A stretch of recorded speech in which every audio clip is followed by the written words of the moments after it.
নানার দাদার নাম ছিল হচ্ছে সোনা মোল্লা। তবে সেই সময় এলাকার বেশিরভাগ লোকজন তাকে সোনু মোল্লা বলতো বা সোনু নামেই তাকে রাখতো। গ্রামে দেখা যাচ্ছে যে বড় নাম বা ছোট নামগুলো কিছুটা আংশিক পরিবর্তিত হয়ে মানুষ ভিন্নভাবে উচ্চারণ করে। যেমন আমার পরিচিত একজন আছে, তার নাম হলো সেকান্দার মোল্লা, তাকে সবাই সাকো মোল্লা বলে। তো এরকমভাবেই নামটা পরিবর্তন হয়ে যায়। এই জন্য সোনা মিয়াকে সোনু বলে অনেকে ডাকতেন। এই যে সোনু মোল্লা, উনি হচ্ছেন ওনার বাবার প্রথম স্ত্রীর বড় ছেলে। ওনার বাবা 2টা বিয়ে করেছিলেন, 2 স্ত্রী, এবং এই 2 স্ত্রীর সন্তানাদি নিয়ে ওনারা একান্নবর্তী পরিবারই বসবাস করতেন, সুখে শান্তিতেই বসবাস করতেন, পারিবারিক কোনো ঝামেলা ছিল না। এই যে সোনু মোল্লা, উনি ছিলেন ওনার বাবার প্রথম স্ত্রীর বড় ছেলে, পুরো পরিবারের বড় সন্তান। বয়স হয়ে যাওয়ার কারণে এই সোনু মোল্লার বাবা মারা যান। এখন পরিবারের কর্তা মারা যাওয়ার পর এই পরিবারের সম্পূর্ণ দায়িত্ব এসে পড়ে এই সোনু মোল্লার উপরে। ওই সময় সোনু মোল্লার বয়স প্রায় 29-30 বছর ছিল। বাবা জীবিত থাকা অবস্থায় অনেক আশা নিয়ে বড় ছেলেকে বিয়ে করিয়েছিলেন আরও 7 বছর আগে। সোনু মোল্লার নিজ ঘরেও কিন্তু ততদিনে 1.5 বছর একটি কন্যা সন্তান হয়েছে। এখন সোনু মোল্লার যে পরিবার, এই পরিবারের লোক সংখ্যা বেড়ে দাঁড়িয়েছে 17 জন। 17 জন মানুষের একটি পরিবার। সোনু মোল্লারা মোট 13 জন ভাই বোন, তার 2 মা, তারপরে সোনু মোল্লার স্ত্রী, সন্তান, সকলের আহার জোগানোর গুরু দায়িত্ব কিন্তু এই সোনু মোল্লাকেই পালন করতে হবে। 2 ঘরের ভাই বোনদের মধ্যে 9 ভাই এবং 4 বোন। বয়সে মোটামুটি একটু বড় হয়েছে এমন 2 বোনের অবশ্যই মধ্যে বিয়ে হয়ে গিয়েছে, কিন্তু অন্য ভাই বোন বিয়ের উপযোগী না, কেউ কেউ ছোট। তাই এই মানুষগুলোর কি হবে, তাদের দায়িত্ব তো এই সোনু মোল্লার উপরেই। সোনু মোল্লার বাবা যখন জীবিত ছিলেন তখন তিনি এই পরিবারটি চালাতে চাষবাসের কাজ করতেন। তিনি দীর্ঘদিন এই কাজগুলো করলেও তেমন কোনো সম্পদ করতে পারেন নাই। আসলে শুধু তাদের বসতবাড়ি ছাড়া আর কোনো জায়গা সম্পত্তি ছিল না। এই জন্য সোনু মোল্লাকে তার বাবার মতো করেই অন্য লোকদের জমি বর্গা নিয়ে সেগুলোতে চাষবাসের কাজ করতে হতো। বর্গা মানে হচ্ছে কোনো এক জমিওয়ালার জমি লিজ নিয়ে সেটিতে নিজ খরচে চাষবাস করে সেই জমিতে ফসল ফলানো হয়। তারপর চুক্তি অনুযায়ী সেই ফসল হাতে পাওয়ার পর ফসলের অংশ জমিওয়ালাকে দিয়ে দিতে হয়। সাধারণত অর্ধেক অংশ জমিওয়ালা পায়, অর্ধেক অংশ যিনি এই ফসল ফলিয়েছেন তিনি পান। এভাবে কিন্তু চলতে থাকে। অনেক সময় চুক্তির কারণে 3 ভাগের 1 ভাগ মালিক নেন, বাকি 2 ভাগ যিনি চাষ করেছেন তিনি নেন। এটা নির্ভর করে চুক্তির উপরে। অধিকাংশ সময় অর্ধেক অর্ধেক 50-50 এরকম চুক্তি থাকে। তো এই যে পদ্ধতিটা, এই পদ্ধতিটাই বাংলাদেশে বর্গা বা জমি কট নেওয়া এরকম বিভিন্নভাবে আসলে বিভিন্ন জায়গায় বিভিন্ন শব্দে ব্যবহার করা হয়। চুক্তি অনুযায়ী এগুলো ধরনের পরিবর্তন হয়। তো সোনু মোল্লার বাবা যখন জীবিত ছিলেন তখন তিনিও এভাবেই কাজ করতেন আর সোনু মোল্লাকে সাথে নিয়ে কাজ করতেন। সোনু মোল্লা যেহেতু বড় হয়ে গিয়েছিলেন আর কি। আর যখন তার বাবা মারা যান তখন এই রকম জমি নিয়ে সোনু মোল্লাও কাজ শুরু করেন। এমন জমিগুলোতে সোনু মোল্লা এবং তার আরও 3 কিশোর বয়সী ভাইদেরকে নিয়ে চাষবাস করতেন। যারা একটু বড় হয়েছিলেন তাকে কাজে সহযোগিতা করতে পারেন, ওরকম ভারী কোনো কাজ করতে না পারলেও মোটামুটি কাজ করতে পারতো আর কি। এরকম 3 ভাইকে সাথে উনি নিতেন। যদিও তারা বছর শেষে অনেক পরিমাণে খাদ্যশস্য ঘরে তুলতে পারতেন, কিন্তু পরিবারের লোকজন তো বেশি, এই কারণেই তাদের চলতে ফিরতে কিছুটা কষ্টই হয়ে যেত। তবুও এমন টানাপোড়েনের মধ্যে দিয়েই আল্লাহর রহমতে তাদের সংসার মোটামুটি চলে যাচ্ছিল। এভাবে কেটে যায় কিছু বছর। সোনু মোল্লার দীর্ঘদিন একটা বর্গানিয়া জমি ছিল, ওটাতে উনি বেশ কয়েকবার ধান চাষ করেছিলেন। কিন্তু ওই জমির মালিক অর্থকষ্টে পড়ার কারণে ওইটা আর একটা জায়গায় বিক্রি করে দেন, মানে ওই বর্গা জমিটা আরেকজনের কাছে বিক্রি করে দিয়েছেন। এখন বিক্রি যেহেতু করে দিয়েছেন, সোনু মোল্লার সাথে তার চুক্তিও শেষ হয়ে গেছে। উনি আবার বিক্রি করেছেন সোনু মোল্লার সাথে যেই চুক্তিটা ছিল, ওই সময় চৈত্র মাস বা এরকম একটা হিসাব থাকতো যে এই মাসে এসে শেষ হয়ে যাবে। ওইভাবেই শেষ হওয়ার পরেই মূলত ওই জমির মালিক ওই জায়গাটা আরেকজনের কাছে বিক্রি করেছেন। হুট করে বিক্রি করেন নাই, তাহলে তো সোনু মোল্লা বিপদে পড়বে, যেহেতু সোনু মোল্লার সাথে তার চুক্তি রয়েছে। এখন বিক্রি হয়ে যাওয়ার পর নতুন মালিক আবার এই সোনু মোল্লার সাথে বর্গার চুক্তিতে আবদ্ধ হয় না, উনি নিজেই চাষ করবেন। এমন অবস্থায় সোনু মোল্লা বেশ চিন্তিত হয়ে পড়েন, কারণ হচ্ছে ওই জমিটা বেশ উর্বর ছিল। এই ধরনের জমি যদি আবার না পায় তাহলে তো বিপদে পড়ে যাবে ওনারা, পরিবারের সদস্য সংখ্যা বেশি, না খেয়ে থাকতে হবে। বিভিন্ন মানুষের দ্বারে দ্বারে যাচ্ছিলেন জমি বর্গা পাওয়ার জন্য। কিন্তু দেখা গেল কি যে যারা যারা আসলে বর্গা জমি দেন আর তাদের জমি আছে, তাদেরও তো পরিচিত কৃষক রয়েছে। নির্দিষ্ট সময় না গেলে তখন কিন্তু তারা অন্য জায়গায় কথা দিয়ে ফেলেন। অধিকাংশ লোকই আরেকজনের কাছে কথা দিয়ে ফেলেছেন, বা দেখা যাচ্ছে যারা যেই বর্গা চাষ যিনি করছেন আর কি, রানিং যিনি বর্গা চাষী আছেন, উনি আগে ভাগেই জমির মালিককে বলে দিয়েছেন যে সামনের বছরও আমি করব। এই জন্য জমি পাওয়াটা বেশ তার জন্য কঠিন হয়ে যাচ্ছিল। তো এভাবেই সোনু মোল্লা জমি খুঁজে যাচ্ছিলেন। একবার কি হয়, একজন জমির মালিকের সাথে তার কথা হয়। তো জমির মালিক সোনু মোল্লাকে বলেন যে দেখো ভাই, আমার একটা জমি আছে, কিন্তু সেটি পরিত্যক্ত একটি জমি, বেশ অনেকদিন যাবৎ সেই জমিতে কোনো চাষবাস করা হয়নি। তুমি চাইলে সেই জমিটি নিতে পারো, যদিও এতে প্রথম দিকে তোমার অনেক খরচ হয়ে যাবে।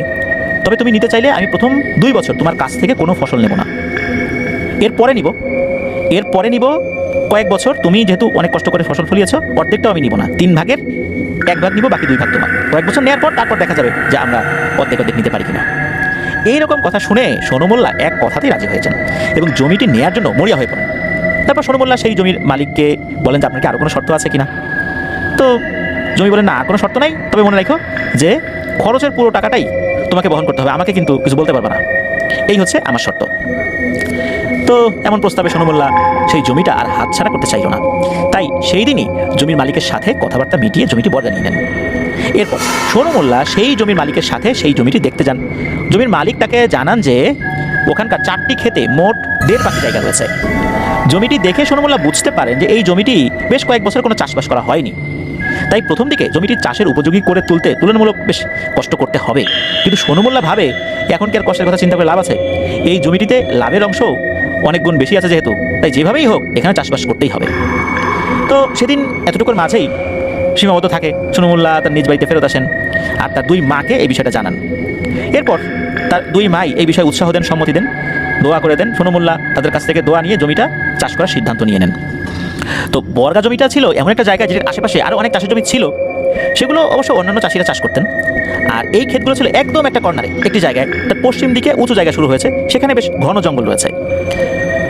জমিটি নেয়ার সপ্তাহখানেক পর একদিন খুব ভোরে ফজর নামাজের পরপরই সোনু মোল্লা এবং তার 2 ছোট ভাইকে সাথে নিয়ে সেই জমিটাতে যান।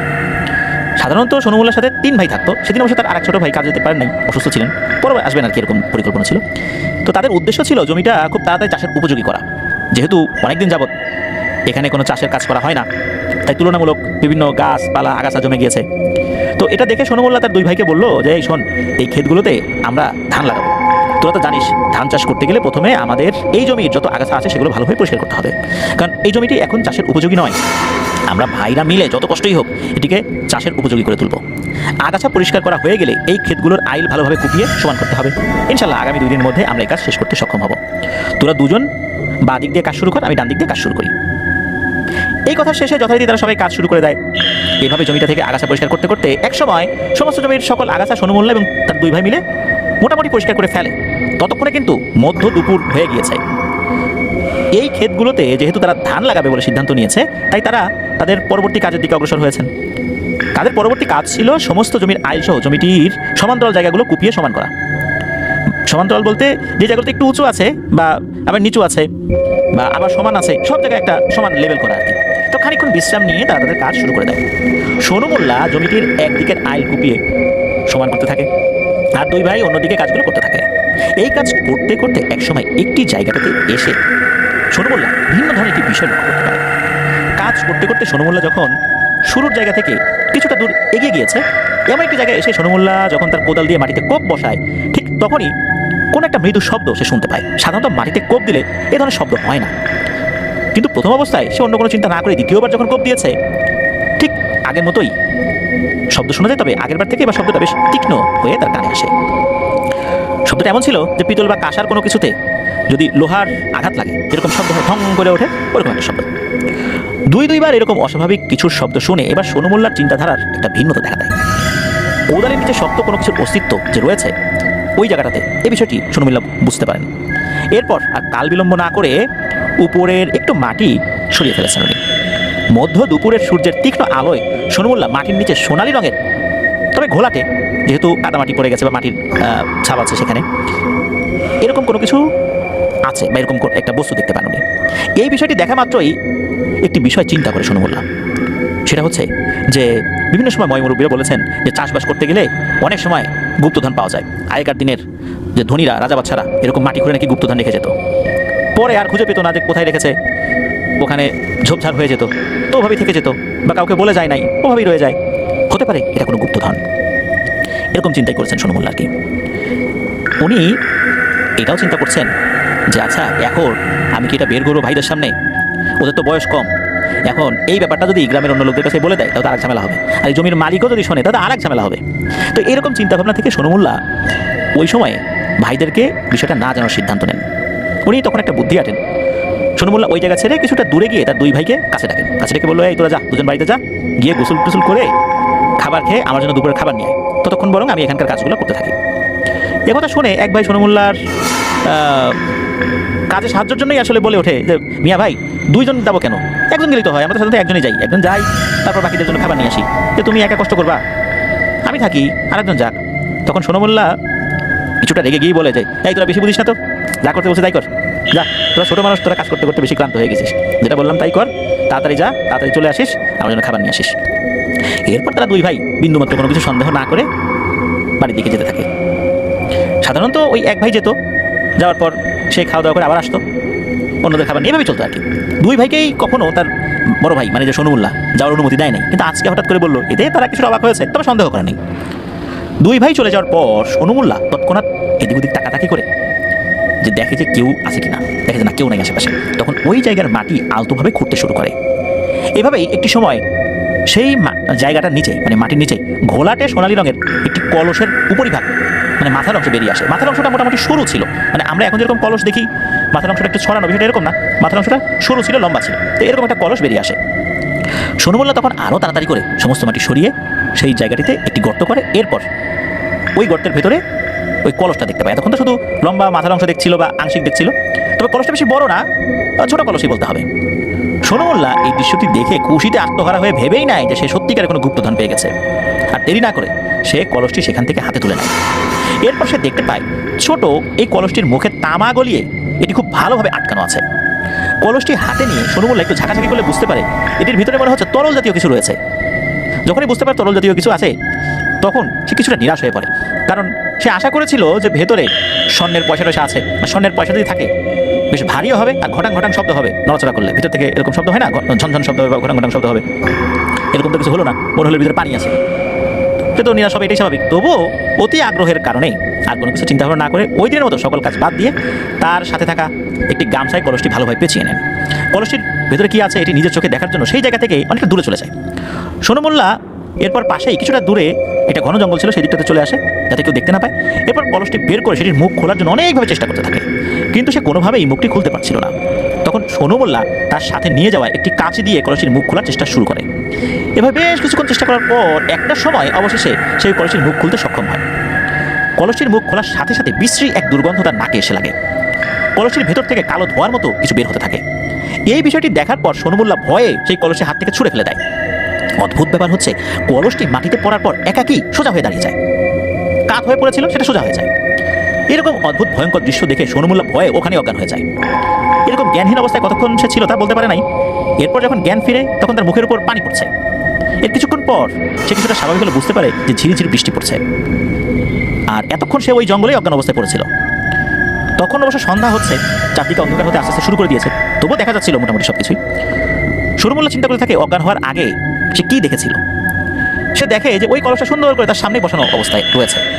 এরপর সনুমুল্লাহ উঠে দাঁড়াতে যাবে এমন সময় সে লক্ষ্য করে আচমকা চারদিকে তুমুল ঝড় শুরু হয়েছে।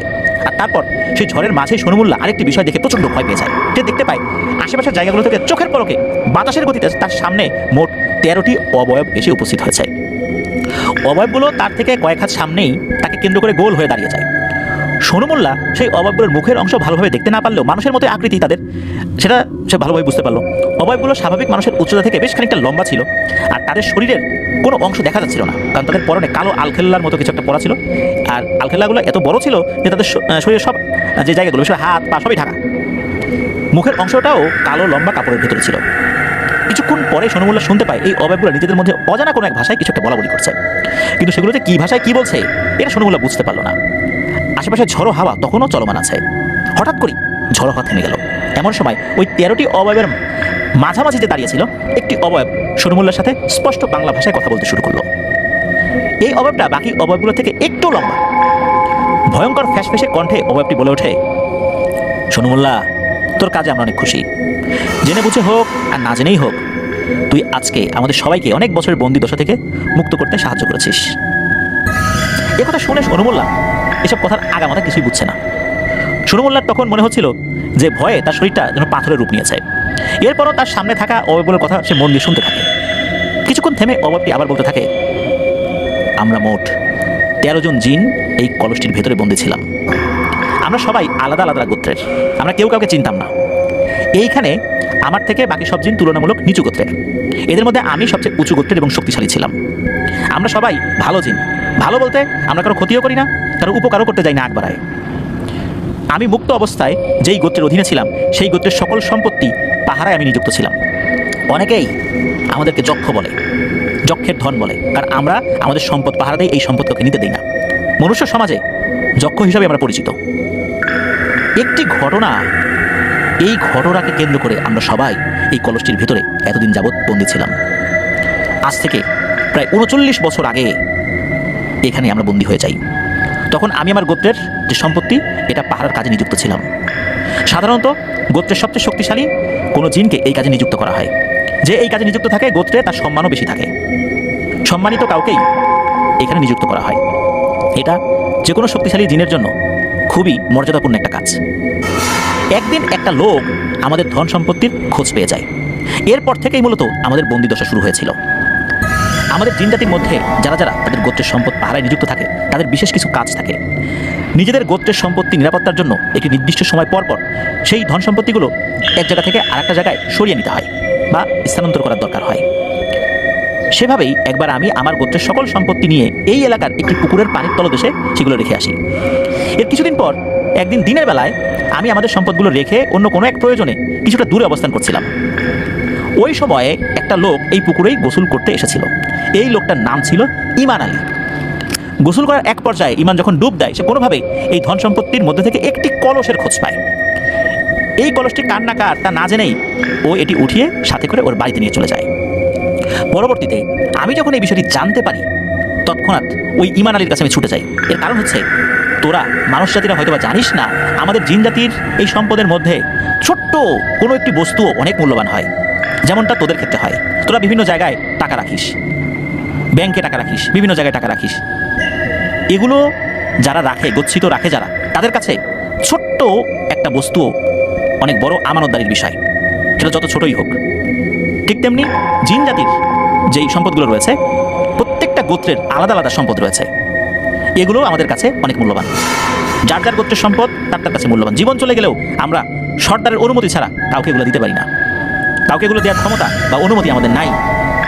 আমাদের জিন জাতিগুলোর মধ্যে উঁচু গোত্র নিচু গোত্রের মধ্যে পার্থক্যের জন্য গোত্রগুলোর সদস্যদের শক্তির পাশাপাশি গোত্রের ধন সম্পত্তিগুলো এক বিরাট ভূমিকা রাখে। তাই কোনো গোত্রের কোষাগার থেকে যদি কখনো কোনো একটি ছোট বস্তু হারিয়ে যায়, সেটিকে উদ্ধারের জন্য গোত্রগুলোর সম্পদ পাহারাদার জিনগুলো মরিয়া হয়ে পড়ে। কারণ এটা বড় একটা আমানত আমাদের জন্য। আবার যদি কোনো সম্পত্তি হারিয়ে যায় তাহলে সেটি ফিরিয়ে আনার জন্য কিছু বাধ্যবাধকতা রয়েছে। চাইলেই অদৃশ্য হয়ে সেগুলো ফিরিয়ে আনা যায় না। যদি কখনো কোনো ইনসান জাতির মধ্যে কেউ এই সম্পদ পায় বা না বলেই নিয়ে যায়, তাহলে সেটি আপাতত সেই সময়ের জন্য সেই লোকের মালিকানাধীন থাকে। তখন সেই সম্পত্তি ফিরিয়ে আনতে হলে সেই লোকের অনুমতির প্রয়োজন হয়। আর যদি অনুমতি না দেয় তাহলে সেটা সহজে ফেরত আনা যায় না। এমন পর্যায়ে একমাত্র রাস্তা হচ্ছে, যদি সেই ব্যক্তি এই সম্পত্তি ফিরিয়ে নেওয়ার জন্য অনুমতি দেয় তাহলেই কেবল সেই হারিয়ে যাওয়া সম্পত্তি ফিরিয়ে আনা সম্ভব হয়। আর যদি কারণে গোত্রের এই সম্পদ ফিরিয়ে আনতে না পারে এটার পাহারায় নিযুক্ত থাকা জিন, তাহলে সম্পদ হারানোর শাস্তি স্বরূপ সেই গোত্র থেকে তাকে বিতাড়িত হতে হয়, পরিবার থেকেও বিতাড়িত হতে হয়। এছাড়া আরও অনেক ধরনের সমস্যা হয়ে যায় যেটা তোরা বুঝবি না। এজন্যই যখন আমাদের গোত্রের এই সম্পত্তি সেই ইমান আলী নামক লোক নিয়ে গিয়েছিল সেটি উদ্ধারের জন্য আমি দায়িত্বশীল হিসাবে তার কাছে যাই। তখন ওর সাথে যোগাযোগের জন্য আমি ওর স্বপ্নের মাধ্যমে এই কলসটি ফিরিয়ে দেওয়ার জন্য নিজের মাথা নিচু করে কাকুতি মিনতি করে কান্নাকাটি করে আবেদন জানিয়েছিলাম। কারণ আমার দীর্ঘ জীবনে সম্পদ হারানোর কোনো ইতিহাস ছিল না। আমার গোত্রের সর্দার আমাকে খুব বিশ্বাস করতেন, আর এই কারণেই মূলত এই গুরুত্বপূর্ণ দায়িত্বটা আমার উপর অর্পণ করেছিলেন। কিন্তু আমার দায়িত্ব অবহেলার কারণে এমন একটা ঘটনা ঘটে গেল, এটা আমি নিজেও মেনে নিতে পারছিলাম না। এই ইমান আলী লোকটা এত বড় বেঈমান এটা আমার জানা ছিল না। নাম তার ইমান আলী, অথচ সে আমার সাথে বেঈমানি করতে থাকে। সে এমন কিছু চালাকি করতে থাকে যা আশরাফুল মাখলুকাতের শোভা পায় না। ও আমাকে বলতো, এই কাজ করে দিলে, ওই কাজ করে দিলে এই কলসিটি ফিরিয়ে দিবে। আমি ওর কথা মতো ওর কাজগুলো করেও দিতাম, কিন্তু ওই কলসটা আমাকে ফিরিয়ে দিত না। এইরকম বেঈমানি আমার সাথে করতো, প্রতিনিয়ত করে যাচ্ছিল। আমি মুখ বুঝে সব কিছু সহ্য করেছি, ওর কোনো ক্ষতি করি নাই। কারণ আমাকে আমার সর্দারের কাছে এই জিনিসটা ফিরিয়ে দিতে হবে। কারণ আমাদের প্রত্যেকটা সদস্যের আমানত হচ্ছে এটা তো আমি এভাবে কাউকে দিতে পারি না। ওইভাবেই এই ইমান আলী টানা 2 বছর আমাকে তার গোলাম বানিয়ে রেখেছিল।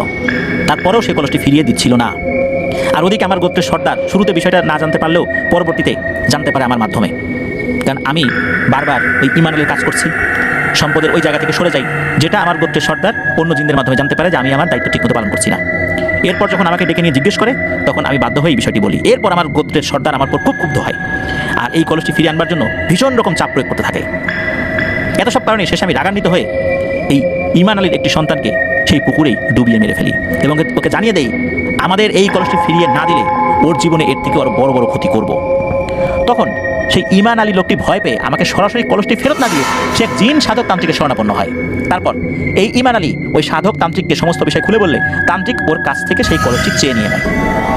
এই কলসটির মাধ্যমে ওই তান্ত্রিক মূলত আমাকে তার গোলাম হিসাবে নিযুক্ত করতে চেয়েছিল, কিন্তু আমি জানতাম এই তান্ত্রিকগুলো কেমন হয়। তাই তখন সেই তান্ত্রিকের কোনো কথাই যখন আমি শুনতে চাই না, তখন ওই তান্ত্রিক আরেকটি ভয়ঙ্কর বুদ্ধি আটে। সেই তান্ত্রিক আমাদের গোত্রের এই সম্পত্তি অন্য গোত্রের জিনেদের হাতে তুলে দেওয়ার প্রলোভন দেখিয়ে এমন করে ভিন্ন গোত্রের আরও 12টি জিনকে নিজের গোলাম বানানোর পরিকল্পনা করেছিল। এখানে একটি ব্যাপার হচ্ছে যে অন্য গোত্রের কোনো একটা সম্পদ যদি আরেকটা গোত্রে চলে যায়, তাহলে সেই গোত্র বিভিন্নভাবে অন্য গোত্রকে হেয় করে যে তোরা কি পাহারাদার নিযুক্ত করেছিস, দেখ তোর গোত্রের সম্পদ আমাদের কাছে চলে আসছে, তোদের কোনো যোগ্যতাই নেই। তাহলে ওই গোত্রের যিনি সর্দার, যেই গোত্র থেকে সম্পদ সরে গিয়েছে, সেই সর্দারের সম্মান খুবই হেয় প্রতিপন্ন হয়। এই কারণে অন্য জিনগুলো অন্য কোনো গোত্রের সম্পদ যদি পাওয়ার সুযোগ পায়, তারা সেটা হাতছাড়া করে না। এই কারণেই অন্য গোত্রের জিনগুলো ওই তান্ত্রিকের ডাকে সাড়া দেয়। এমন প্রলোভন দেখিয়ে 12টি জিনকে ডেকে আনার পর ওই তান্ত্রিক তাদের দিয়ে কিছুদিন কাজ করাতে পারলেও একটি সময় এসে অন্য গোত্রের জিনগুলো যখন বুঝতে পারে যে এই তান্ত্রিক এই কলসটি আর দেবে না, সে ইচ্ছা করে আমাদেরকে দিয়ে কাজ করাচ্ছে, এরপর ওই জিনগুলো জানিয়ে দেয় যে এই কলসটি আগে দিতে হবে, নাহলে তারা কাজ করবে না। কিন্তু সেই সাধক তান্ত্রিকটি এই প্রস্তাবে রাজি হয় না। এভাবেই চলার এক পর্যায়ে ওই তান্ত্রিকটি সব জিনের উপর ক্ষুব্ধ হয়ে আমাকে সহ মোট 13টি জিনকে এই কলসে বন্দী করে ফেলে। আমাদের বন্দী করার জন্য এই তান্ত্রিকটি অনেক পুরনো এক কালো জাদুর মাধ্যম ব্যবহার করে। এই জন্য সে একটা মানুষকে নরবলি দিয়ে সরাসরি শয়তানের সাহায্য নিয়ে আমাদের এভাবে আটকে রেখেছিল। আমরা মুসলিম জিন, কিন্তু এমন এক জাদু দিয়ে আটকে রাখা হয়েছে যে প্রক্রিয়ায় আমাদেরকে বন্দী করে রাখা হয়েছে, আমাদের জিন জাতির কেউ আমাদেরকে মুক্ত করতে পারতো না। এটা তখনই সম্ভব যদি কোনো মানুষ তার নিজ হাতে আমাদেরকে মুক্তি দেয়। বন্দী করার পর সেই তান্ত্রিক এই কলসটি ওই জায়গায় এসে পুঁতে রেখে যায়, যেখান থেকে আজ তুই এটি পেয়েছিস। এত বছর পর তোর কারণে আমরা মুক্ত হতে পেরেছি। যদিও বা আমরা মুক্ত হওয়ার পর সবাই নিজ নিজ গোত্রে ফিরে গিয়েছিলাম, কিন্তু সেখানে গিয়ে জানি যে আমাদের সবাইকে দায়িত্ব অবহেলার কারণে গোত্র থেকে বহিষ্কার করে দেওয়া হয়েছে। নিজেদের পরিবারের কাছেও যেতে পারছি না, তাদের সাথে যোগাযোগ করতে পারছি না। আর এই 39 বছর বন্দী থাকার কারণে আমাদের শক্তি অনেকটাই কমে গেছে। তোকে দেওয়ার মতো এই মুহূর্তে আমাদের কাছে কিছুই নাই, কারণ আমরা অনেকটাই শক্তিহীন। তবুও তুই বল আমাদের কাছে কী চাস? যদিও বা তুই আমাদেরকে মুক্ত করেছিস, একটা কৃতজ্ঞতার ব্যাপার তো রয়েছে, কিন্তু দেবার তো আমাদের কিছু নাই এই মুহূর্তে। বল কি চাস? জিনদের মুখে এত দীর্ঘ ঘটনা শুনলো সোনু মোল্লা। সে একদম বধির বোবা হয়ে গিয়েছিল। একরকম বধির বলতে সে কানে শোনে না, কানে শোনে না বলতে শুধু ওই সময় জিনদের শব্দ সে শুনতে পাচ্ছিল, আর কোনো কিছু মনে হয় শুনতে পাচ্ছে না। এমনভাবে সে মনোযোগ দিয়েছিল, আর কোনো কথা বলতে পারছিল না, শুধু ঠায় দাঁড়িয়ে কথাগুলো শুনছিল। আকস্মিক কোনো কিছু চাইতে বলায় সে কিছু চাইতে পারে না। তবে সে শুধু এতটুকু বলেছিল, যেহেতু আপনারা আমার উপর খুশি হয়েছেন, আপনারা যা খুশি আমাকে দিতে পারেন, আমি নিজের থেকে আপনাদের কাছে কিছুই চেয়ে নিতে চাই না। তখন সেই অবয়বটি, যেই অবয়বটি এতক্ষণ কথা বলছিল, সে সোনু মোল্লাকে বলে যে আমরা তো এতদিন বন্দী ছিলাম, তোকে সরাসরি আমরা কিছু দিতে না পারলেও আস্তে আস্তে আমরা দিতে পারবো। আর আমাদের কথা মতো কাজ করলে যে সম্পদ তোকে আমরা দেব, তোর 14 গোষ্ঠীও বসে বসে খেলেও সেটা শেষ করতে পারবে না। কিন্তু এর জন্য আমাদের কিছু শর্ত তোকে মানতেই হবে, কারণ এগুলো করতে গেলে কিছু শর্ত মেনে চলতে হয়। এরপর সোনু মোল্লা মাথা ঝাঁকিয়ে হাসূচক জবাব দিল। তারপর ওই অবয়বটি তাদের শর্তের কথা বলতে শুরু করে। অবয়বটি বলতে থাকে, এই তান্ত্রিকটি আমাদের বন্দী করার সময় বিশেষ এক প্রক্রিয়ায় বন্দী করে রেখেছিল। তাই এখন আমাদের মতো যারা এরকম বন্দী হয়েছে, আমাদের শক্তি আর সাধ্য আগের মতো নাই, আর থাকেও না আমাদের মতো যারা এভাবে বন্দী হয়েছে। আমাদেরকে শক্তি বাড়াতে হবে, আর আমাদের শক্তি বাড়াতে হলে একটি রাস্তা অবলম্বন করতে হবে, আর সেটি হচ্ছে কোনো এক ইনসান জাতির শরীর। তুই যদি তোর সাথে এখন থেকে আমাদের থাকতে দিস এবং আমাদের হয়ে কিছু কাজ করে দিস, ইনশাল্লাহ ধীরে ধীরে আমরা আমাদের পূর্ণ শক্তি ফিরে পাবো। আর এভাবে শুধু তোর দেহই নয়, আমাদেরকে তোর বংশের যে বড় ছেলে সন্তান আসবে তাদের সাথে থাকার অনুমতি দিয়ে যেতে হবে। এভাবে তোর বংশের 7 পুরুষের সাথে থাকতে দিতে হবে। 7 পুরুষের পর আমাদের থাকার প্রয়োজন হবে না। আর একটি কাজ থাকবে, তা হচ্ছে আমাদের জন্য বাৎসরিক একটি খাবারের আয়োজন করতে হবে। আমরাই তোদেরকে জানিয়ে দিব কোথায় কখন কিভাবে এটি দিবি। এভাবে কাজ করতে থাকলে আমরা তোকে এবং তোর বংশকে এত অঢেল ধন সম্পত্তির মালিক করে দিব যা তুই কল্পনা করতে পারবি না। আর ভয় পাওয়ার কিছু নেই, তোদের দেহ ব্যবহার করবো বলে এর জন্য তোদের যে ক্ষতি হবে বিষয়টা এরকম না। হ্যাঁ, জিন যদি কোনো মানুষের দেহ ব্যবহার করে স্বাভাবিক কিছু প্রতিক্রিয়া হয়, এটা তেমন কোনো বিষয় না। এছাড়া তোদের কোনো ক্ষতি হবে না, কথা দিচ্ছি। যদি তুই আমাদেরকে এভাবে রাখতে পারিস, তাহলে কিছুদিন পর থেকে এর ফল পেতে শুরু করবি, কারণ আমরা আস্তে আস্তে যত শক্তিশালী হব তোকেও আমরা উপকার করতে পারবো। তুই যে কাঁসার কলসটি আজ পেয়েছিস, একটি কাজের বিনিময়ে সেটিতে আমরা সোনার মোহর দিয়ে ভরিয়ে দিতে পারবো। আর এই মোহরগুলো খরচ করে কোনোদিনও কমাতে পারবি না।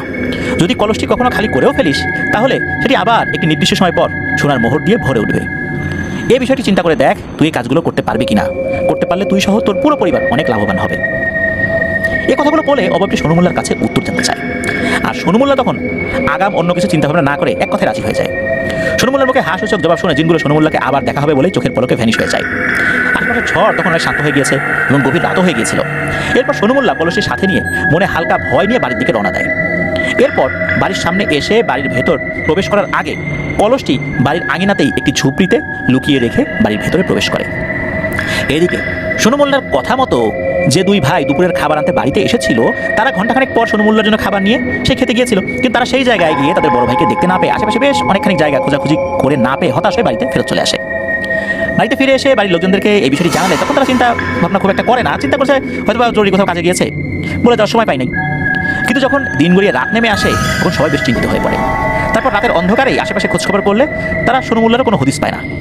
আর তাদের হাতে আসলে করারও কিছু ছিল না বলে চিন্তিত হয়ে সোনু মোল্লার যারা ভাই বোনেরা ছিল তারা সোনু মোল্লার অপেক্ষা করতে থাকে কখন ফেরত আসবে, পরদিন দেখা যাবে, খুঁজবে আর কি, এরকম চিন্তাভাবনা করেছে। এরপর যখন রাত আনুমানিক 9টা কি 10টা বাজে ওই সময়ের প্রেক্ষাপটে তো ওই সময় সোনু মোল্লা নিজ বাড়িতে ফেরত আসে। বাড়ির লোকজন তাকে নিখোঁজ হওয়ার ব্যাপারে জিজ্ঞেস করে, তখন সোনু মোল্লা ওই কলসটির বিষয়টা চেপে যায় এবং বলে দেয় যে একটি জরুরি কাজের প্রয়োজনে হঠাৎ করে সে একটা পাশের গ্রামে গিয়েছিল, একজন ডাক পাঠিয়েছিল একটা জমি বর্গা সংক্রান্ত কাজে, এই জন্য সে চলে গিয়েছিল। এরপর বাড়ির মানুষজন তাকে আর বিরক্ত না করে হাত মুখ ধুয়ে খাবার খেতে বলে। এরপর যে যার মতো ঘুমিয়ে পড়ে। রাতে সোনু মোল্লা যখন ঘুমাতে গেল তখন সে দুশ্চিন্তায় আর ঘুমাতে পারে না, কারণ তার মাথায় এখন একটাই চিন্তা হচ্ছিল, সেটা হলো এই যে কলসটা রেখে আসে তো বাসার বাইরে একটা ঝোপের মধ্যে, এটা আবার কেউ চুরি করে নিয়ে যাবে না তো, এই ভেবে সে শুধু বিছানায় শুয়ে পাশাপাশ করছে, খাটের মধ্যে গড়াগড়ি করছে। একটা পর্যায়ে সোনু মোল্লার স্ত্রীকে জিজ্ঞেস করে, তোমার কি কোনো সমস্যা হয়েছে, সত্যি করে বলো তুমি কোথায় গেছিলা, এরকম তো কখনো করো না। সোনু মোল্লা তখন তার স্ত্রীকে বিষয়টি জানাবে কি জানাবে না এটাও সিদ্ধান্ত নিতে পারছিল না। সে তার স্ত্রীর কথা শুনে শুধু আমতা আমতা করতে থাকে। এরপর একটি সময় সোনু মোল্লা স্ত্রীকে সমস্ত বিষয় খুলে বলে। তখন তার স্ত্রী বলে, এত গুরুত্বপূর্ণ একটি সম্পদ এইভাবে তোমার বাইরে রেখে আসা মোটেও উচিত হয়নি, তাড়াতাড়ি চলো কলসটা আমরা ঘরে নিয়ে আসি। এরপর স্বামী স্ত্রী দুজন রাতের বেলায় কাউকে না জানিয়ে চুপিসারে দুজনে গিয়ে কলসটি নিয়ে ঘরের ভেতরে চলে আসে এবং সেটির গায়ে থেকে কাটামাটি পরিষ্কার করে খুব যত্ন সহকারে ঘরের সিলিংয়ের উপরে সেটিকে লুকিয়ে রেখে দেয়। এরপর তারা ঘুমিয়েও যায়। সেই রাতেই ঘুমের ঘরে সোনু মোল্লা একটি স্বপ্ন দেখতে পায়। স্বপ্নে দেখে যে তার আগের দেখা সেই অবয়বদের, স্বপ্নের মাঝে অবয়বগুলো তাকে বলতে থাকে কীভাবে কী করলে এই ধন সম্পত্তি সে পেতে পারে। 13টি অবয়বের মধ্যে সেই একটি অবয়ব বলতে থাকে, সোনু মোল্লা আমার কথাগুলো মনোযোগ দিয়ে শোন, আমরা এখন থেকে তোদের বাড়ির আঙিনায় যে বড় জাম গাছটি আছে সেটিতে অবস্থান করব। প্রয়োজন হলে তোর দেহটি ব্যবহার করব, প্রয়োজন না হলে ব্যবহার করবো না, তুই নিশ্চিন্তে থাক। তুই প্রতি পূর্ণিমার রাতে একটা কাজ করবি, তুই আসছে মাঘী পূর্ণিমার গভীর রাতে একাকি গিয়ে সেই গাছটির নিচে 13টি কালো মোরগ জবাই করে ফেলে আসবি। এতে করে আমরা আমাদের খাবারটা পেয়ে যাব। এই কাজটি করে আসার পর আমরা তোর সেই কলসটি সোনার মোহর দিয়ে ভরিয়ে দিতে পারবো, কারণ ওই সময় আমাদের কিছুটা শক্তি ফেরত আসবে। এরপর থেকে তুই সেই মোহরগুলো নিজের প্রয়োজনে ব্যবহার করতে পারবি, তবে তুই তোর ইচ্ছা মতো ব্যবহার করতে পারবি। এই বিষয়ে আমাদের কোনো ওসিয়ত নাই যে এতটুকু রাখবি এতটুকু দান করবি, এটা তোর ইচ্ছা, সম্পূর্ণ তোর ইচ্ছা। কলসটি মোহর দিয়ে ভরে যাওয়ার পর থেকে তুই সেই কলসটির দিকে না তাকিয়ে শুধু হাত ঢুকিয়ে মোহর বের করবি। এতে করে সেই কলসটির থেকে তুই কখনো মোহর শেষ হওয়া দেখতে পাবি না। কিন্তু মনে রাখিস, অতিরিক্ত লোভ কিন্তু কোনো ক্ষেত্রেই ভালো হয় না, সেটা মানুষের বেলাই হোক আর জিনের বেলাই হোক। শুধু যতটুকু প্রয়োজন ততটুকুই খরচ করবি। আর কবে সেই মহেন্দ্রক্ষণ আসবে আমরা তোকে সেটা আগে থেকেই জানিয়ে দেব। আবারও বলছি, আমরা কিন্তু খারাপ কোনো জিন না, তবে আমাদের যে সীমাবদ্ধতা সৃষ্টি হয়েছে এর জন্য তোকে এই কাজগুলো করতে আমরা বলছি। এসব কথা ছাড়াও আরও কিছু উপদেশমূলক কথা বলে জিনগুলো, বিশেষ করে ওই জিনটা আর কি। এরপর সেইগুলো ভ্যানিশ হয়ে যায় স্বপ্নের মধ্যে। সকালবেলা সোনু মোল্লা ঘুম থেকে যখন ওঠে তখন রাতের বেলা দেখায় স্বপ্নের কথা সে মনে পড়ে তারপর স্ত্রীকে স্বপ্নের বিষয়টি খুলে বলে। তারপর আগের মতো করে স্বাভাবিক দিনের মতো তার দৈনন্দিন কাজগুলো চলতে থাকে। এর মাঝে যদিও সে মাঝে মাঝে ওই জিনগুলোকে স্বপ্নের মধ্যে কয়েকবার দেখেছিল, তবে এই ঘটনাটি সোনু মোল্লা তার স্ত্রীকে শুধু শেয়ার করেছিল, এছাড়া আর কাউকে তারা শেয়ার করেনি। এরপর প্রায় 7.5 মাস পর একদিন রাত্রে যখন সোনু মোল্লা প্রতিদিনের মতো স্বাভাবিকভাবে ঘুমিয়ে পড়েছিল তখন স্বপ্নে ওই জিনগুলোকে আবার সে দেখতে পায়। এরপর জিনগুলো জানায় আর মাত্র 28 দিন পর মাঘী পূর্ণিমার রাত, সেই রাতে সোনু মোল্লাকে আগের বলা কথা অনুযায়ী কাজ করতে হবে। তারপর থেকে সোনু মোল্লা শুধু মাঘী পূর্ণিমার সেই রাতের জন্য অপেক্ষা করতে থাকে। এভাবে এই অপেক্ষার প্রহর শেষ হয়ে সেই কাঙ্ক্ষিত রাত্রি চলে আসে। এই দিনটি আসার আগেই সোনু মোল্লা বিভিন্ন সময় বিভিন্নভাবেই এই 13টি কালো মোরগ জোগাড় করে রেখেছিল। মাঘী পূর্ণিমার রাতে সোনু মোল্লা তার সকল কাজ আগেভাগেই শেষ করে গভীর রাতের জন্য অপেক্ষা করতে থাকে। রাতে সকলে ঘুমিয়ে গেল, সোনু মোল্লা ও তার স্ত্রী আর ঘুমায় না। রাত কিছুটা গভীর হলে তার জোগাড় করে রাখা 13টি কালো মোরগ বেঁধে হাতে নিয়ে সোনু মোল্লা তার স্ত্রীকে ঘরে থাকতে বলে বাড়ির বাইরে বের হয়ে আসে। ঘর থেকে বের হওয়ার সময় একটি ধারালো দা সাথে করে নিয়ে এসেছিল। এরপর সে তাদের বাড়ির আঙিনায় বড় জাম গাছটির নিচে চলে যায়। তখন মনে খানিকটা ভয় নিয়েই সোনু মোল্লা সেই জিনগুলোর পূর্বের কথা মোতাবেক কাজ শুরু করে দেয়। তার হাতে থাকা এই দাটি দিয়ে একে একে মোরগগুলোকে জবাই করতে থাকে। এভাবে 13টি মোরগ জবাই দেওয়া হয়ে গেলে ওই জায়গাটি থেকে ফেরার জন্য যখন রওনা দেবে বলে যেই না ঘুরেছে, তখনই তার কাছে মনে হয় পেছনে জন্তু জানোয়ার হুড়োহুড়ি করলে যেরকম শব্দ হয় না, ওইরকম শব্দ মনে হচ্ছে এগুলোকে খাওয়া শুরু করে দিয়েছে কেউ। তবে ভয় পেলেও সে এটা দেখার জন্য পেছন দিকে তাকায় না। সে তৎক্ষণাৎ দ্রুত ঘরে গিয়ে শুয়ে পড়ে। ঘরে এসে সোনু মোল্লা একটু নিজেকে শান্ত করে তার স্ত্রীকে সাথে নিয়ে সেই কলসটি ঘরের সিলিং থেকে নিচে নামিয়ে আনে, কিন্তু তারা সেখানে কোনো কিছু দেখতে পায় না। এতে তারা অনেক হতাশ হয়ে পড়ে। এরপর সেই কলসটি একের জায়গায় রেখে স্বামী স্ত্রী শুয়ে পড়েছে আর কি। এভাবে কতক্ষণ সে ঘুমিয়েছে ঠিক করে জানা নাই, তবে ঘুমের মধ্যে স্বপ্নে ওই অবয়বগুলো আসে। ওই অবয়বের মধ্যে একটি অবয়ব শুধু কথা বলতো। সেই অবয়বটির নির্দেশনা অনুযায়ী হন্তদন্ত হয়ে সোনু মোল্লা ঘুম থেকে উঠে পড়ে। অবয়বটি সোনু মোল্লাকে বলে দেয় যে, সোনু মোল্লা এখন সময় হয়েছে, কলসটি বের করে দেখ তাতে কিছু পাওয়া যায় কিনা। সংক্ষিপ্ত এই স্বপ্নটি দেখে সোনু মোল্লা ঘুম থেকে তো উঠেছে, তার স্ত্রীকে ডাক দেয় আর নির্দেশনাটি তার স্ত্রীকে জানায়। এরপর তার স্ত্রী এবং সোনু মোল্লা মিলে ওই কলসটি আবার উপর থেকে নিচে নামায়। এইবার নামানোর সময় দেখতে পায় এবং অনুভব করে সত্যি কলসটি এবার বেশ ভারী মনে হচ্ছে। আর নামানোর পর দেখতে পায় এই কলসের ভিতরে স্বর্ণের অগণিত মোহর আর মোহর চকচক করছে। এই বিষয়টি প্রথমবার দেখতে পেরে সোনু মোল্লা তার স্ত্রী খুশিতে একরকম পাগল হয়ে যায়। এরপর তারা একটু স্বাভাবিক হয়ে কলসটিকে আরও নিরাপদ জায়গায় লুকিয়ে রাখতে চায়, কিন্তু তাদের বাড়িতে কলসটি লুকানোর মতো তেমন কোনো আসবাবপত্র ছিল না। তাই সেই রাতে কলসটি তাদের খাটের নিচে গর্ত করে পুঁতে রাখে এবং সকালের ভোরের আলোর জন্য অপেক্ষায় থাকে। এর বেশ কিছুক্ষণ পর ফজরের আজান হয়ে গেলে সোনু মোল্লা সেই কলসটির ভেতরের মোহরগুলো থেকে একটি মোহর নিয়ে দূরে একটি বাজারে যাওয়ার জন্য রওনা দেয়। রওনা দেওয়ার আগে তার স্ত্রীকে বলে যায় কলসটিকে যেন দেখে রাখে আর চোখ যেন এতে না পড়ে। সোনু মোল্লা হেঁটে হেঁটে তাদের গ্রাম থেকে আরও 4-5 গ্রাম পরের একটি বাজারের স্বর্ণকার দোকানে যায়। দুপুর নাগাদ চলে যায় আর কি সেখানে। তো সেখানে যাওয়ার পর তার সাথে নিয়ে আসা মোহরটি পরীক্ষা করতে বাজারের একটি স্বর্ণকারের দোকানে আর কি যায়। স্বর্ণকারের দোকানে যাওয়ার পর সোনু মোল্লা একজন স্বর্ণকারকে মোহরটি দেখায়। তো স্বর্ণকার সেই লোকটি বলে যে, ভাই আমি এই দোকানের একজন সাধারণ কর্মচারী, এসব জিনিস বেচা কেনা তো আমি করি না, আমি খালি পরীক্ষা করে দিতে পারবো। এই কাজগুলো আমাদের দোকানের মহাজন নিজেই করে থাকেন। মহাজন তার প্রয়োজনে একটু বাইরে গেছেন, আমি তাকে খবর পাঠানোর ব্যবস্থা করছি, আপনি ধৈর্য নিয়ে বসেন, আমি জিনিসটা পরীক্ষা নিরীক্ষা করে দেখি জিনিসটা কি। কিছুক্ষণ ধরে মোহরটি পরীক্ষা নিরীক্ষার পর স্বর্ণকার জানায় এই মোহরটি একদম অরিজিনাল স্বর্ণের একটি মোহর, এর ভিতরে কোনো খাদ নাই। এরপর মোহরটি সোনু মোল্লার হাতে তুলে দেয় এবং মোহরটি নিজের মুঠিতে রেখে সোনু মোল্লা মহাজনের জন্য অপেক্ষা করতে থাকে। এর কিছুক্ষণ পরেই স্বর্ণের দোকানের মালিককে দোকানে আসে। দোকানে আসার সাথে সাথে দোকানের সেই স্বর্ণকার কর্মচারী দোকানের মালিককে ডাক দিয়ে একপাশে নিয়ে যায়। এরপর তারা কিছু কথা বলা বলি করে। এরপর দোকানের মালিক সোনু মোল্লাকে বলে যে, ভাই আমি তো দীর্ঘদিন যাবত এই দোকানটি চালাচ্ছি, কিন্তু সত্যি কথা বলতে এরকম খাঁটি স্বর্ণ আজ অবধি কারো কাছে দেখি নাই। সত্যি করে বলেন তো এই মোহরটি আপনি কোথায় পেয়েছেন? তখন সোনু মোল্লা বাধ্য হয়ে মিথ্যার আশ্রয় নেয়। সোনু মোল্লা বলে যে, ভাই এই মোহরটি আমি আমার পূর্বপুরুষদের কাছ থেকে পেয়েছি। শুধু এই একটা মোহর যে আছে বিষয়টা এরকম না, এরকম আরও বেশ কয়েকটি মোহর আমার কাছে আছে। মোহরগুলো বিক্রি করা নিষেধ ছিল। আমার পূর্বপুরুষরা খুব কষ্ট করে এগুলো সংরক্ষণ করেছে, কিন্তু আমার পরিবার অনেক বড়, সেখানে খানেওয়ালার সংখ্যা অনেক বেশি, প্রচুর খরচ হয়, জমি বর্গাও এখন খুব একটা পাচ্ছি না, ফসলও ভালো হচ্ছে না, এখন আমি কী করবো বলেন? জীবন বাঁচানোর তাগিদেই পূর্বপুরুষদের রক্ষা করা এই মোহর এখন বিক্রি করতে নিয়ে আসছি। এটাই হচ্ছে আমার বিক্রির কারণ। এ সমস্ত কথা শুনে ওই দোকানের মালিক কোনো সন্দেহ করে না। দোকানের মালিক বলল যে, ভাই আমি আপনাকে এটা ন্যায্য মূল্যই দেবো, আপনার চিন্তা করতে হবে না, কিন্তু আপনার কাছে আমার একটা বিশেষ অনুরোধ আছে। সেটা হচ্ছে যদি সামনে এরকম আরও মোহর বিক্রি করেন আমার কাছে বিক্রি করবেন, এটা আপনার কাছে একটা বিনীত অনুরোধ থাকবে। তাহলে আমারও ভালো হবে, আপনারও ভালো হবে। আমার ভালো হবে এটাই যে আমি আরও দূরে নিয়ে গিয়ে কিছুটা বেশি দামে বিক্রি করতে পারবো, যেটা আপনি পারবেন না। কারণ অনেক বড় বড় জহুরির সাথে আমার পরিচয় আছে, তারা এটা মূল্য আরও বেশি দেবে। এতে করে আপনারও লাভ, আমারও লাভ, আমার কথা একটু ভাইবেন। তখন সোনু মোল্লা বলেন যে, ঠিক আছে, আপনার কাছে আমি দেবো। এরপর সোনু মোল্লা সেই দোকানদার মালিককে জিজ্ঞেস করে, আচ্ছা ভাই এই মোহরটি বিক্রি করলে আমাকে কত টাকা দিবেন? তখন ওই যে দোকানদার উনি ওই মোহরটি ওজন করে সেই সময় মানে ওই ব্রিটিশ পিরিয়ডের 100 টাকারও বেশি, ঠিক কত টাকা পরিপূর্ণভাবে নির্দিষ্ট করে বলা যায়, তবে 100 টাকার উপরে ছিল সেটা, এটা দিয়েছিল, যেটা ওই জামানায় অনেক টাকা ছিল। তখন কিন্তু 1 আনা 2 আনা দিয়েও জমি কিনতে পাওয়া যেত, সেখানে 100 টাকার উপরে, মানে ওই সময় প্রেক্ষাপটে। ওই সময় তো ইস্ট ইন্ডিয়া কোম্পানির শাসন ছিল, ওই সময় যেই মুদ্রাগুলো চালু ছিল, আমি ওই হিসাবেই বলছি, ওই হিসাবে আমি টাকা শব্দটা ব্যবহার করছি প্রিয় লিসেনার্স। তো ওই সময় আর কি এরকম অর্থে বিক্রি করা হয়েছিল। তো চলে আসার সময় সোনু মোল্লা সেই দোকানের মালিককে কথা দিয়ে তো এসেছিল যে যদি আবার কখনো মোহরগুলো বিক্রি করার প্রয়োজন হয় তাহলে এই দোকানে এসে বিক্রি করবে। এরপর সোনু মোল্লা বিদায় পর্ব শেষ করে চলে আসে। মোহরটি বিক্রি করে যা টাকা পেয়েছিল তা থেকে কিছু টাকা দিয়ে বাড়ির সকলের জন্য নতুন পোশাক আশাক সহ বাজারঘাট করে নিয়ে সোনু মোল্লা বাড়িতে চলেও আসে। যদিও বাড়িতে আসার পর বাড়ির সবাই তাকে বলতে থাকে, এত কিছু আনার জন্য এত টাকা তুমি কোথায় পেয়েছো? তখন সোনু মোল্লা একটা মিথ্যা ঘটনা বলে আর কি, যে একটা বর্গা চাষ করতে হবে, বড় একটা জমি পাইছি, তো ওই জমিতে বেশ কিছু কাজ করতে হবে, জমির মালিক আমাকে কিছু টাকা দিয়েছে, এগুলো দিয়ে করছি, মানে এরকম কিছু একটা কথা আর কি বলেছে। মানে সবাই সেটা বিশ্বাসও করে, কেন এরকম অনেকে দেয়, এই জন্য সবাই বিশ্বাস করেছে। তারপর থেকে এভাবে অনেকবার অনেকভাবে সেই কলসের মোহরগুলো সেই দোকানে গিয়েছে, বিক্রি করেছে।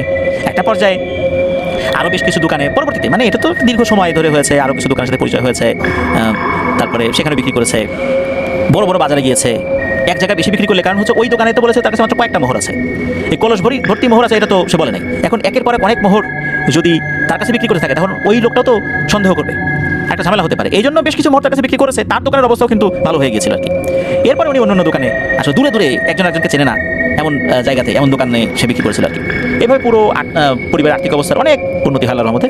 ধীরে ধীরে এই ঘটনাটি বাড়ির কিছু কিছু সদস্যরা কিন্তু জানতে পারে আর কি, কোনোভাবে না কোনোভাবে তো জানতে পেরেছে একই বাড়ির লোক, তবে তারা কিন্তু এই বিষয়গুলো অন্য কারোর সাথে শেয়ার করে না, মানে বাইরে কারোর সাথে স্বাভাবিকভাবে তারা কেউ শেয়ার করে না। মোহর বিক্রির অর্থ দিয়ে অল্প কয়েক বছরের মধ্যে অনেক জায়গা সম্পত্তির মালিকও তারা হয়ে যায়। ওই মোল্লা বাড়িতে নতুন দালান কোঠা তুলে ফেলে তারা, সব ভাইদেরকে প্রতিষ্ঠিত করে দিয়েছিল এই সোনু মোল্লা। এরই মাঝে যখন প্রথমবার জিনগুলো সোনু মোল্লার শরীর দখল করেছিল, তখন একদিন সোনু মোল্লার পিঠে একটি ফোড়ার মতো কিছু একটা ভেসে উঠতে দেখা যায়। এর কিছুদিনের মধ্যে সেটি শুকিয়ে বৃত্তের মতো একটা গোল দাগ তার পিঠে বসে যায়। এইভাবে আরও 13টি, মানে মোট 12টা আর কি, মোট 13টা, এরপর আরও 12টা, মানে মোট 13টা এরকম দাগ তার পিঠে হয়ে যায়। এরপর কেটে যায় 30 বছরেরও বেশি সময়। ততদিনে সোনু মোল্লার নিজ ঘরেও কিন্তু আরও বেশ কয়েকজন সন্তানাদি জন্ম হয়েছে, তারাও বড় হয়ে গেছে। দ্বিতীয় সন্তানটি ছিল একটি পুত্র সন্তান। এত বছর পরেও তখনও কিন্তু সে নিয়মিত জিনগুলোকে ওই যে মাঘী পূর্ণিমার যেই রাতটা, ওই রাত্রে জিনগুলোর পরামর্শ অনুযায়ী কিছু প্রাণী জবাই করে দিত। আর স্বপ্নের মধ্যে মাঝে মাঝে জিনগুলোর সাথে কথা হতো, জাস্ট এতটুকুই।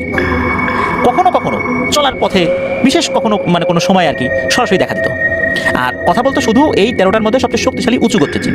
তো এরকম একবার সরাসরি দেখা দিয়ে ওই উঁচু গোত্রের যে শক্তিশালী জিনটা সোনু মোল্লাকে বলে যে, সোনু মোল্লা, তোকে আজকে কিছু কথা জানাতে আমাদেরও খারাপ লাগছে। তুই আমাদেরকে মুক্ত করেছিলি, তোর কাছে আমরা কৃতজ্ঞ। জানি না কতটুকু তোকে দিতে পেরেছি, আরও দেওয়ার ইচ্ছা আমাদের ছিল, কিন্তু আমাদের এখনও সেই শক্তি হয়ে ওঠেনি। আমাদের জায়গায় যদি অন্য পিশাচ শ্রেণীর জিনেরা থাকতো, তবে এর বিনিময়ে তোর পরিবারের কোনো সদস্যদেরকে নিয়ে যেত, কিন্তু আমরা এরকম না। কিন্তু আজকে কিছু কথা না জানালেই না, আমাদের বলতে খুব কষ্ট লাগছে, কারণ তোর সাথে এতদিন ছিলাম, তোর প্রতি একটা মায়া লেগে গেছে, কিন্তু নিয়ম অনুযায়ী আমাদেরকে কিছু কাজ করতেই হবে। তোর তো বয়স হয়ে গেছে, তোর কি মনে আছে যে প্রথমবার আমরা তোকে কী শর্ত দিয়েছিলাম? এত বছর আগের কথা সোনু মোল্লার আসলে মনে ছিল না, তাই পুনরায় সেই শর্তের কথাটি ওই জিনদেরকে আবার জানাতে বলে। তখন ওই জিনটা বলতে থাকে যে, মনে না থাকাটাই স্বাভাবিক রে। শর্তের কথাটি হচ্ছে এটাই, যে কথা ছিল একটা সময় এসে তোর বড় ছেলে, মানে সন্তানদের মধ্যে যে বড় ছেলে হবে, তাদের সাথে আমাদের থাকার ব্যবস্থা করে দিবি, যেভাবে এতদিন তোর সাথে আমরা ছিলাম। তুই বল, এতদিন কি তোর বড় ধরনের কোনো ক্ষতি আমরা করেছি? সুতরাং তোর ওই ছেলেরও ক্ষতি হবে না, তবে নিয়ম অনুযায়ী এটা করতেই হবে, তা না হলে আমাদেরও ক্ষতি হবে। আর তোর তো বয়স হয়ে গেছে, এই জন্য আমরা চাই তুই তোর সন্তানদের কাছে আমাদেরকে হস্তান্তর কর, এই দায়িত্ব তার কাছে হস্তান্তর কর। তোর সময় শেষের দিকে এই কাজটা তোকে করতেই হবে। সোনু মোল্লা চিন্তা করে, আসলেই তো আমার তো বয়স হয়ে গেছে, বয়স 70-এর উপরে হয়ে গেছে, এখন তো আগের মতো কাজ করতে পারি না, আর এদের দ্বারা তো আমার তেমন কোনো ক্ষতি হয় নাই, উপকারই হয়েছে, সুতরাং আমার ছেলের কোনো ক্ষতি হবে না। তাই সে সাগ্রহেই জিনদের প্রস্তাবে রাজি হয়ে যায় এবং কী করণীয় সেটাও জানতে চায়। তখন ওই জিনটা বলে ওঠে, যার মাত্র 3 দিন পরেই মাঘী পূর্ণিমার রাত, এই রাতে কাজটি করতে হবে। গভীর রাতে তোর ছেলেকে সাথে নিয়ে এই জাম গাছটির নিচে আসবি, আর আসার সময় ওই যে আগের মতো, এটা প্রথম মাঘী পূর্ণিমার রাত্রে হয়েছিল, 13টি কালো মোরগ নিয়ে আসবি। এরপর তোর ছেলেকে দিয়ে সেই মোরগগুলো জবাই করাবি, আর তোর কোনো কাজ নাই, এটাই কাজ। এরপর যা করার সেটা আমরা নিজেরাই করে নেব। একথা শোনার পর সোনু মোল্লা এই কাজটি পালন করবে বলে তাদেরকে কথা দেয়। এরপর সেই রাতের মতো জিনগুলো সোনু মোল্লার কাছ থেকে বিদায় নিয়ে চলে যায়। আর জিনগুলোকে যে তার ছেলের অধীনে, অর্থাৎ তার নানার বাবাকে দিয়ে যেতে হবে, এটি তার ছেলেকে কিন্তু এর আগেই জানিয়ে দেওয়া হয়েছিল। এরপর স্বাভাবিকভাবেই 3 দিন পার হয়ে যায়, চলে আসে সেই নির্দিষ্ট দিনক্ষণ, যেদিন এই 13টি জিনকে সোনু মোল্লা তার ছেলের হাতে হস্তান্তর করে দেবে। পূর্ণিমার সেই গভীর নির্জন রাতে সোনু মোল্লা তার ছেলেকে নিয়ে জিনগুলোর কথা মতো সেই সব নিয়মকানুনগুলো শেষ করে। আর এটির মাধ্যমেই কলসটির মালিকানা বদল হয়ে যায়। এই কলসটির মালিক এখন সোনু মোল্লার ছেলে। সোনু মোল্লা তার বড় ছেলেকে, অর্থাৎ নানার বাবাকে, সব বিষয় আশায় জানিয়ে দেয়। আর এরপর থেকেই সকল দায়িত্ব নিপুণভাবে নানার বাবা পালন করতে থাকে। সোনু মোল্লার বড় ছেলে তার বাবার সকল কাজগুলো অনুকরণ করতে থাকে। এরপর সব কিছু স্বাভাবিকভাবেই চলছিল। সোনু মোল্লা প্রকৃতির নিয়মে স্বাভাবিকভাবেই আল্লাহর ডাকে সাড়া দিয়ে মৃত্যুবরণ করেন। নানার বাবার নামটি ছিল হাশেম মোল্লা। হাশেম মোল্লা যখন বাবার কাছ থেকে এই কলসটির ভার পেয়েছিলেন, তখন উনি সবেমাত্র বিয়ে করছেন আর কি। হাশেম মোল্লার অধীনে জিনগুলো আসার পর কিছুদিনের মধ্যে সোনু মোল্লার মতো তার শরীরের পিঠের অংশ, যেটা এর মাঝখানে 13টি দাগ বসে গিয়েছিল। হাশেম মোল্লার জীবনের বিস্তারিত বর্ণনা দেওয়ার আসলে প্রয়োজন নাই, কারণ হাশেম মোল্লার বয়সকালে তেমন কোনো উল্লেখযোগ্য ঘটনা নাই। তবে একটি ঘটনা শুধু ঘটেছিল, এছাড়া স্বাভাবিকভাবে উনি ওনার জীবন পার করেছেন। মালিকানা পরিবর্তন হওয়ার বেশ অনেক বছরের মধ্যে সোনু মোল্লা সহ ওই মোল্লা পরিবারের অনেকেই কিন্তু বয়স হয়ে মারা গিয়েছিলেন। সোনু মোল্লার যে 2 মা, তারাও বয়সেই মারা গিয়েছিলেন। কোনো প্যারানর্মাল কোনো কারণে মারা গিয়েছিলেন এমনটা কিন্তু জানা যায় না, ভয় পেয়ে মারা গেছে এমনটাও না, স্বাভাবিকভাবেই 8-10টা মানুষ যেভাবে মারা যায় ওভাবে মারা গিয়েছিল। ততদিনে 4 কন্যা সন্তানের পর এই হাশেম মোল্লার ঘর আলো করে একটি পুত্র সন্তান জন্মলাভ করেছে। সে সময় কোনো রকম সমস্যা ছাড়া হাশেম মোল্লা তার বাবার মতো করে সেই কলসির বহরগুলো ব্যবহার করে যাচ্ছিল। এখন কথা হলো হাশেম মোল্লার সাথে কী হয়েছিল। অলৌকিকভাবে মোল্লা পরিবারের আর্থিক অবস্থার উন্নতি দেখে মহল্লার লোকজন তো এই গোপন বিষয়টি নিয়ে কানাঘুষা করে। কী রহস্য সেটা উদ্ঘাটনের জন্য মরিয়া হয়ে পড়ে। তবে এই পরিবার তারা কিন্তু জানতো যে এই ব্যাপারগুলো যদি বাইরের মানুষের কাছে যায় তাহলে ক্ষতি হতে পারে। পরিবারের লোকজন একে একে বেশ কিছু লোকজন জানলেও তারা কিন্তু এই ব্যাপারগুলো নিয়ে আসলে কারোর সাথে শেয়ার করতেন না। তবে আশেপাশের লোকজন তো তারা তো কিছুটা তো আন্দাজ করতেই পারে। তো সেই রকমের একজন ব্যক্তি এই বিষয়টি জানতে পারে কোনোভাবে, সে বিভিন্নভাবে খোঁজখবর নিয়ে জানতে পারে আসল ঘটনাটা বলতে যে এরকম একটি কলস আছে সেটা খালি এতটুকু জানতে পারে, এর সাথে কোন জিনের সম্পর্ক এগুলো জানে না আর কি। তো একদিন রাতে হাশেম মোল্লা ও তার স্ত্রী যখন তাদের সন্তানাদি নিয়ে নিদ্রায় বিভোর অবস্থায় ছিল, তখন ওই ব্যক্তিটা লুকিয়ে লুকিয়ে হাশেম মোল্লার ঘরে প্রবেশ করে কোনো না কোনোভাবে ওই কলসটা চুরি করে নিয়ে পালিয়ে যায়। হাশেম মোল্লার অভ্যাস ছিল প্রতিদিন সকালে উঠেই প্রথমে সেই কলসের কাছে যাওয়া। তেমনি করে পরের দিন সকালবেলা হাশেম মোল্লা যখন তার এই কলসের কাছে যায় আর সেটিকে সে দেখতে পান না, তখন তো পাগলের মতো হয়ে গেছে। এই কলসের বিষয়টা কিন্তু খুব গোপনীয় ছিল, তাই উনি তো কাউকে জানাতেও পারছিলেন না। সারাদিন অনেকভাবে অনেক চেষ্টা করেও কলসের এখনো হদিস পাওয়া গেল না। বুঝতে পারলেন যে কোনো একটা খারাপ লোকের পাল্লায় পড়েছে। নিরুপায় হয়ে তারপর সেই রাতেই হাশেম মোল্লা সেই 13টি জিনকে আহ্বান করে ওই জাম গাছের নিচে গিয়ে। হাশেম মোল্লার ডাকে সাড়া দিয়ে তারা আসে, সমস্ত বিষয় খুলে বলে। সব কিছু শোনার পর ওই যে সবচেয়ে শক্তিশালী জিনটা, সে খুব যে রেগে গেছে বিষয়টা এরকম না, তবে কিছুটা রেগেছে আর কি। তখন ওই হাশেম মোল্লাকে বলতে থাকে, আরে হাশেম, তোর বাবার অধীনস্থ ছিলাম অনেক বছর, তোর বাবা খুব ভালো মানুষ ছিল, তোর বাবা সারা জীবনে কখনো বলতে পারবে না যে তোর বাবাকে আমরা কখনো বিব্রতকর পরিস্থিতিতে ফেলছি বা তোর বাবা আমাদেরকে কখনো বিব্রতকর পরিস্থিতিতে ফেলছে। এরকম পরিস্থিতি আগে কখনোই হয় নাই। তোর কি উচিত ছিল না আরও সতর্ক হয়ে এই কলসটা নিরাপত্তা দেয়া? তুই তো ব্যর্থ হয়েছিস, আর এটা তোরই ব্যর্থতা, কারণ এটা পরিপূর্ণ দায়িত্ব তোর, আমাদেরও না। আর যেহেতু প্রথমবার এই বিষয়টা হয়ে গেছে, আমরা এই কলসটি ফিরে আনার সর্বোচ্চ চেষ্টা করবো ইনশাল্লাহ। তবে কতটুকু পারবো জানি না, কারণ এগুলো যার হাতে একবার চলে যায় তার ইচ্ছা ছাড়া এটা আনা খুব কষ্ট। তবে আমরা আমাদের জায়গা থেকে কোনো ত্রুটি রাখবো না। তবে একটা বিষয় ভালো করে শুনে রাখ, আমরা এই সমস্ত বিষয়ে শুধু একবারই সাহায্য করতে পারি, এরপর এই সাহায্যের কিন্তু পুনরাবৃত্তি হবে না, সেটা সম্ভব না। আর এরপর আমরা চাইলেও তোকে সাহায্য করতে পারবো না, চিরতরে এই জিনিসটা হাতছাড়া হয়ে যাবে। তুইও বিপদে পড়বি, আমাদেরকেও বিপদে ফেলবি। যা বাড়ি যা, আমরা আমাদের জায়গা থেকে চেষ্টা করছি।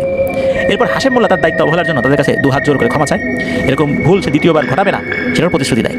জিনগুলো হাশেম মোল্লাকে চিন্তামুক্ত থাকতে বলে এবং বলে দেয় কিছুদিনের মধ্যেই কলসটি যে নিছে সে নিজে এসে দিয়ে যাবে, আর এর জন্য তোর কিছু করতে হবে না, যা করার আমরাই করবো, যা। জিনদের সাথে কথা বলার পর 9 দিন কেটে যায়, এই বিষয়ে কোনো সুরাহা হয় না। 10ম দিনের মাথায় দুপুরবেলা হাশেম মোল্লাকে অবাক করে দিয়ে এক এলাকার পরিচিত একজন লোক একটি পাটের বস্তার ভেতরে করে এই কলসটি নিয়ে তার বাড়িতে এসে উপস্থিত হয়। হাশেম মোল্লা কিছু বলার আগেই সেই লোকটি বলতে থাকে যে সে নিজেই এই কলসটি চুরি করেছিল। আবার সে নিজে এসে এই কলসটি হাশেম মোল্লার হাতে ফিরিয়ে দিয়ে গেল, আর হাশেম মোল্লার হাত পা ধরে ক্ষমা চাইতে থাকে এবং আরও বলতে থাকে যে আমাকে ক্ষমা করে দিন জনাব, আমি লোভের বশে আপনার এই জিনিসটা চুরি করে নিয়ে গেছিলাম, আমার বড় একটি অন্যায় হয়ে গেছে, এটার দ্বারা তো আমি কোনো উপকৃত হই নাই, বরং আমার অনেক বড় একটা সর্বনাশ হয়ে গেছে।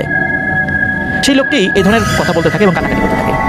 এর প্রেক্ষিতে হাশেম মোল্লা জানতে চান যে আসলে ঘটনাটা কী হয়েছে, জানতে চান কেনই বা তুমি এটা চুরি করলা আর কেনই বা নিজে এসে ফেরত দিয়ে যাচ্ছ। তখন ওই লোকটি বলতে থাকে একটি ঘটনা, বলতে থাকে হাশেম ভাই, আপনি তো জানেন আমি অতি দরিদ্র একজন মানুষ, আমার পরিবার নিয়ে চলতে খুব কষ্ট হয়ে যায়, আমি সবসময় চাইতাম কীভাবে নিজের আর্থিক অবস্থার উন্নতি করা যায়। আপনাদের এই গুপ্ত ধনটির কথা এলাকার অনেক মানুষ টুকটাক জানে, কানাঘুষা করে, আমিও বিষয়ে টুকটাক শুনেছিলাম। একবার আপনার চাচাতো ভাইয়ের মুখে এই কলসটির সম্পর্কে বিস্তারিত শুনেছিলাম, আর তখনই লোভে পড়ে ভেবেছিলাম যদি এই কলসটি আমি নিজের করে নিতে পারি তাহলে আমিও রাতারাতি বড়লোক হয়ে যাব। সেরকম চিন্তাভাবনা থেকেই আরও অনেকের কাছ থেকে খুঁটিনাটি তথ্য নিয়ে কলসটি চুরি করার পরিকল্পনা করি এবং তা বাস্তবায়নও করে ফেলি। এই কলসটি নিয়ে যখন বাড়িতে গেলাম তখন এর ভেতরে হাত ঢুকিয়ে কিছুই খুঁজে পেলাম না, আর তাই তখন ভাবলাম 2 একদিন অপেক্ষা করলে হয়তো কিছু পাওয়া যাবে। এরপরে 2 দিনে আমার সাথে তেমন কোনো খারাপ বিষয় ঘটলো না, কিন্তু 2 দিন পর যখন আমি ঘুমিয়েছিলাম তখন একটি স্বপ্ন আমি দেখি। স্বপ্নে ঝাপসাভাবে দেখতে পাই অনেকগুলো মানুষের মতো অভাব আমাকে এই কলসটি ফিরিয়ে দেওয়ার জন্য বলেছে। তা দেখে স্বপ্নের মাঝেই আমি তাদেরকে মানা করে দিই যে কলসটি আমি ফিরিয়ে দেবো না। তখন সেই অভাবগুলো আমাকে বলতে থাকে যে এর পরিণাম কিন্তু ভালো হবে না। প্রথম রাতে এতটুকু দেখেই ঘুমের মাঝে স্বপ্নটি বিলীন হয়ে যায়। এরপর থেকে প্রতি রাতেই সেগুলো আমার স্বপ্নে এসে আমাকে নানাভাবে ভয় দেখাতে থাকে। শেষবার স্বপ্নটি দেখেছিলাম গতকাল রাত্রে, যখন তারা আমাকে বলেছিল কালকের মধ্যে যদি এই কলসটি না ফিরিয়ে দিই তাহলে তারা নাকি আমার মূল্যবান একটি সম্পদ ছিনিয়ে নেবে। আমি এই বিষয়টিকে তেমন একটা পাত্তা দেইনি, ভেবেছিলাম আমার মতো নাদান গরিব মানুষের মূল্যবান সম্পত্তি বলতে কিছুই নাই, কি নেবে, আমার এই ভিটামাটি ছাড়া তো কিছুই নেই, এটা জিনেরা কীভাবে নেবে, নিলই বা, আর কি নেবে, আর তো কিছু নাই। কিন্তু আমার এই ভাবনাটাই আমার জীবনের বড় একটা ক্ষতি ডেকে আনে। এমন ক্ষতি ডেকে আনে যা আমি কল্পনাও করতে পারি নাই। আমার 2টি সন্তান ছিল। আজকে সকালে আমি যখন কাজে বেরোচ্ছিলাম তখন আমার বড় মেয়েকে উঠোনে খেলা করতে দেখেছিলাম। এরপর আমি আমার কাজে চলে যাই। আমাদের এলাকার পার্শ্ববর্তী এলাকায় একটি ইটের ভাটায় কাজ করি আমি।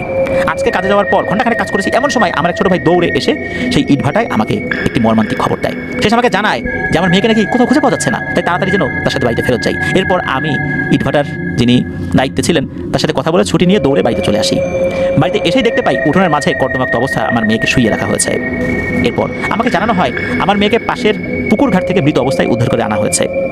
যখন আমার মেয়েটি হারিয়ে গিয়েছিল তখন এই বিষয়টি জানাজানি হলে অনেক লোকজন মিলে খোঁজাখুঁজির এক পর্যায়ে সেই পুকুরে কিছু মানুষ ডুব দিয়ে খোঁজাখুঁজি করলে আমার নিষ্পাপ মেয়েটিকে কাদায় পোতা অবস্থায় পায়। আমি জানি এই সম্পূর্ণ ঘটনার জন্য আমি নিজেই দায়ী। তারা আমাকে বলেছিল, কিন্তু আমি এই কথার অর্থ বুঝতে পারিনি। তাই আজ আমার এত বড় সর্বনাশ হয়ে গেল।